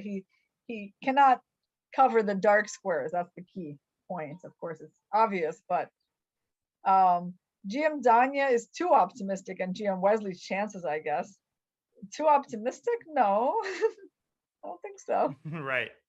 I think I've just like played Wesley so many times, and I'm, I've known him for so many years that I know what he's capable of in these kinds of positions. Yeah. So. Yeah. But I feel like you don't have to be Wesley even to win. I think Wesley, yes, but like I think Mamedyarov would enjoy this position too as white. I think Wesley, yeah, oh, totally. I mean, any super GM would slay some dragons to get this kind of position. Yeah, but he's taken such a long time on the move g3. It's amazing. I don't know why he doesn't just play it and then start thinking, right? Just play g3, eliminate the headache of the pawn, and then start thinking. Yeah, I agree. It's like a mystery.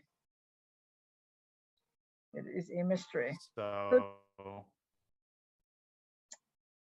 So Danya, what are your chess plans like other than commentating on the candidates? Yeah, that's a good question. You can hear me okay, right? It's not we can hear you pretty well. Isn't breaking up too badly, right? Yeah, it's pretty good. Okay, cool. Yeah, my internet should be back up any second, so I apologize for this. Well, I mean, obviously now I'm commentating a lot. I started, the sort of main commentator role with Chess.com in November, and it's been phenomenal. I'm doing what I love, so I've been really pushing the commentary. I definitely want to play, so I still want to play. I want to play a couple tournaments in the summer. I'm still trying to plan everything because I'm teaching at a few camps. I'm commentating the candidates, obviously. So, weighing all of that for me is always a challenge because I also have Twitch, I have YouTube. I basically work 5 full-time jobs in one job. So, wow. Yeah, that's a lot. I know it's like it's hard for me to get started with the Twitch and the YouTube. Like I want to do that as well, but right. somehow with my, quite busy. And, not just the tournaments, which, sometimes I have kind of quieter periods, but yeah, I do a lot of teaching and just kind of like the responsibility with my students. It keeps me busy.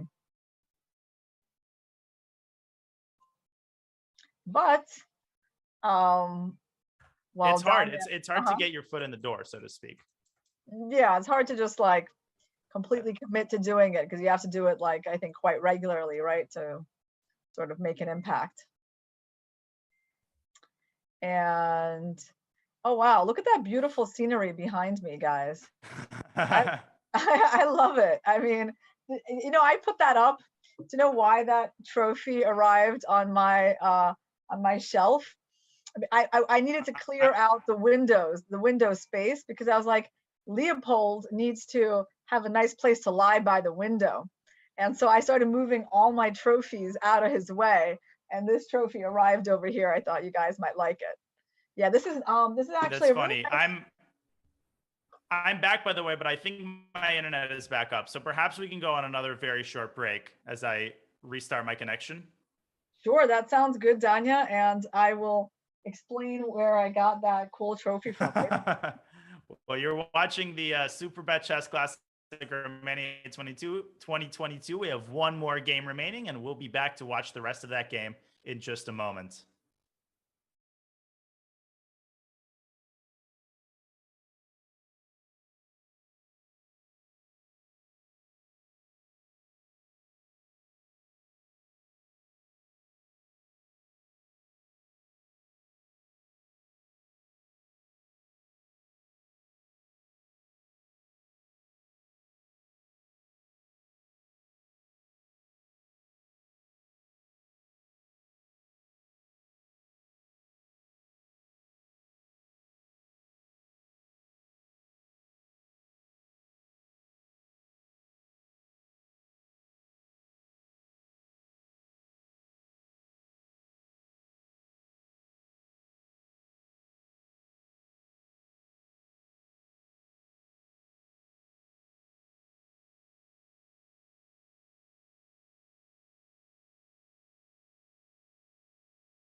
back to the 2022 Superbet Chess Classic Romania. We have one more game remaining in round one. Let's quickly switch over to our bird's eye view, do a very quick review of the games that have been played. We've had 4 games finished, 4 games drawn. And Irina, this round showed a lot of promise in the first 30 minutes, hour, but a lot of these games just ended up kind of fizzling out. Oh, I think you're muted, Irina. I'm sorry about that. Yes, here I am here, and we've got a co-commentator joining us. This is Leopold, guys, as promised. Hi. He hates sitting on my lap, so he's gonna try to escape. Look at him. Look at him go. Adorable. I know, isn't he a beauty, guys? Isn't he a beauty? Leopold, show your beauty to the audience. Yes, he's such a good kitty. So cute. But he's unfortunately not the kind who's going to, like, you know, stay and, like, you know, for the whole broadcast. You know, he's I see. Yeah, he's going to be wanting, like, watch, I'm gonna let him go, and he's gonna walk away immediately. He's gone.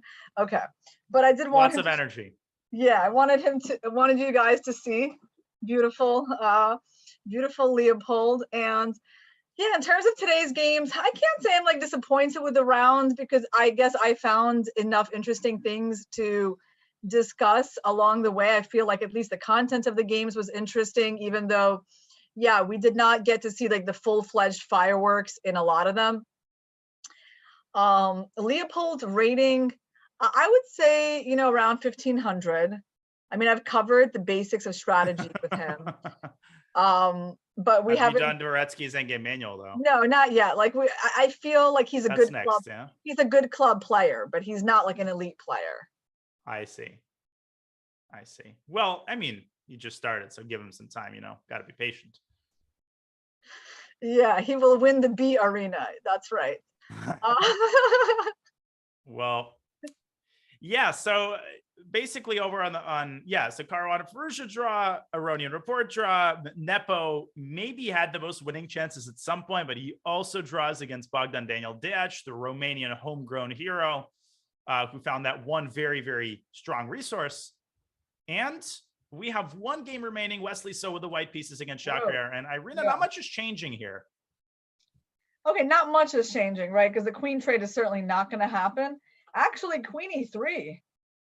Queen e3, and then what? Queen d7? Whoa. Queen d7, but now b5. Yeah. But now b5. And we get to the promised land of the e6 square. Yeah, and I'm still hotspotting, by the way, but I realized I could increase my connection, so hopefully I'm praying it holds up. But queen e6, and it's mate. There's 2 threats, and you can't stop both of them. Yeah, and the king on h4 really is quite beautiful, isn't he? Oh, who thought to put that king there? Yeah, I know. Who was the grandmaster who originally proposed that? And Wesley heard from a distance. Right. Give her a raise. So yeah, g4 is mate, which means after queen e3, queen e7, the move b5 right now is huge. I mean, that's essentially winning. I think if you let this pawn get to b6, Black's defenses will be overwhelmed, won't they? Yeah, I think he actually will play this move. I feel, because, you know, White's ideas are not that hard to figure out here. He knows what he's trying to do, right? So he's, like, been maneuvering around, and I mean, he knows he has to get to the black king, right? So I don't know how he could possibly not play b5 here. So I wonder, where did Black make a particular mistake, or was it just always? I mean, the eval bar was showing like +2 always, so it was very nasty. But I guess queen c6 wasn't an accuracy, because it allows this weird zigzag of White's queen to a7 and to e3, and you can't stop both at the same time, right? Yeah. So queen a4, queen goes to e3. And now Black's queen has to move back and block the bishop from covering the b5 square. That's the key detail. Wesley, though, not hurrying. He's down to 12 minutes. He's got to make a move. He's got to leave himself a little bit of time to convert with a pawn on b6. And there he goes. There he goes. Yeah, there he found it. He did it. Such torture for Black. Ugh. I mean, like, so if he goes bishop f7, keeps the bishop there, b6, and Squeeze yeah, into e7. what if we keep the queen on b7 or something? I mean, of course, there's going to be a way in. Of course, there's bishop c3. There's too many doors, too many entrances, too many freeways. Yeah, it's really impossible. You know, guys, this is a very important lesson. Like, the game of chess really hates passivity, right? So Right. I'd say just try to avoid passive positions without counterplay. Like, if you're going to lose, go down, go down in flames, go do something active, go for that counterplay. The idea that you're going to hold like really, really passive positions through some sort of fortress, it's pretty rare, right? And it's funny because that reminds me of what Magnus said in his press conference during his match with Sergei Karyakin. He said something like, he doesn't believe in fortresses, right? Right. That was a very profound statement. By the way, Shakir is accelerating his defeat. He took on b5. He doesn't have the patience to defend this. Can you really blame him? No, I think, he wants to stop looking at this position already. And I'm going to give myself some credit. I said Wesley would win this, and it's not like I knew how it would happen. It's just impossible to defend this for 30, 40 moves. And I think that's what Magnus meant. Will Stockfish save this position against Wesley? So probably. But when there are so many challenges to solve move after move after move, it's only a matter of time before even the greatest players in the world falter. I think that's the spirit of Magnus's famous quote. Yeah, exactly. That, that you can't hold passive positions with a fortress. But of course, in that particular game, I think his opponent did hold on, right? Right. With a fortress, yes. In that particular game, Magnus was not able to break it down. But for the most part, Magnus, I think, said something very important there. And I feel like he's about to resign any second now after queen e6. Shaka already resigned. Apparently, Shaka resigned. We're getting word in the chat that he resigned without awaiting White's next move, but we haven't gotten confirmation of that yet. Yeah. What? And so it's strange that Wesley hasn't made his move yet, which makes me think that he has made the move, but somehow the result is in. Shakir has resigned. Yeah, Shakir, without awaiting queen e6, has resigned the game. And that did not take Wesley a long time. That took him essentially 10 moves from the time control to win the game as he jumps into the lead with 1 point out of 1. He is the only decisive game. He defeats Shakir Mamedyarov. An excellent positional game, Irina. Yeah, this was definitely a nice, clean game by Wesley, like a really good positional, instructive game, where he did have some key decisions to make early on in the game, but overall he navigated that correctly. He took control of the game, and Mamedyarov basically had to defend the whole game. There was none of that counterplay, like for example, we saw reports drum up against Aronian. Right. No, and that game, I'm trying to remember how that game started. That game started. Who did we think was better? Was it Report or Aronian? I'm trying to wrap my head around that game. Right. Well, we felt like White had the better opening, but then Black. Oh, that's right. The center fighting back, and then we felt like Black was definitely a better position. But then ultimately, Aronian held it together. It looked dicey, but he held it together. Right. And then in the Fabiano game, we felt at one point that Alireza had pretty serious chances to win. Fabiano had 6 minutes. All of the action was still ahead, but with a couple of incredibly accurate moves, Fabiano was able to goad the game into a repetition. So that game, the flames of that game were extinguished as well. And MBL had his chances in the end game against Dominguez, but never really seemed that ambitious. I'm a little surprised. I'm a little disappointed at MBL's game as we look at the results here. Yeah, hopefully MVL, he's going to bring his more aggressive attacking chess into the remaining 8 games in this tournament. I hope so too. And this was only round 1. There are so many more games to play. This is a double round robin. And this is just the start of the Grand Chess Tour. But today's round, a very peaceful one with the exception of Wesley's game against Mamedyarov. Irina, sort of your final thoughts on this, the round 1. of the Superbet Chess Classic Romania? Round one. Okay, I would say the players are just getting into the tournament. It's definitely, in general, a more tentative round than what we're probably going to see later. In terms of who I feel did well in this round, well, I feel like both Firouzja and Caruana did fine, given their game. Definitely Firouzja has got no reason to be unhappy. I feel like Report certainly can, be the moral victor in his game against Levon Aronian, playing with the black pieces and having the better position from a dubious opening. Deek from Romania, the hometown player, can be extremely happy with getting to safety, navigating to safety versus Nepo from a dangerous position. Dominguez, he did his job. He drew with the black pieces. He did have to suffer for it a bit. He was in some time trouble. So, of course, Mamedyarov will be, disappointed in a way, but it's not like a tragic game. I mean, he didn't blunder something tragically or anything like that. He was never better. Sometimes, you just get into the grip of a strong opponent and they don't let you out. And I think that's what happened. So he will, lick his wounds and be back. Right. Yeah. Well, that was a great summary, Irina. We want to remind you that round 2 will be tomorrow, the same start time. It'll be 8 a.m. Eastern, 5 a.m. Pacific time. And for now, Irina, first of all, I would like to thank you. It was a pleasure commentating with you. It always is. Thank you, Doug. I feel very much. Way. Thank you. I appreciate it. We'd like to thank everybody in the chat watching on Twitch and on YouTube, supporting your favorite players. It's just the start of the journey, so you have so much more chess to look forward to. And our entire team at chess.com, and particularly our producer, Hala, for an excellent broadcast and for handling my internet issues at the end wonderfully. So thank you to everybody. Thank you for watching. We hope to see you tomorrow at 5 a.m. Pacific for round 2 of the Superbet Chess Classic Romania. For now, have a great rest of your Thursday, and we will see you for round 2 tomorrow. Bye. See you tomorrow, guys.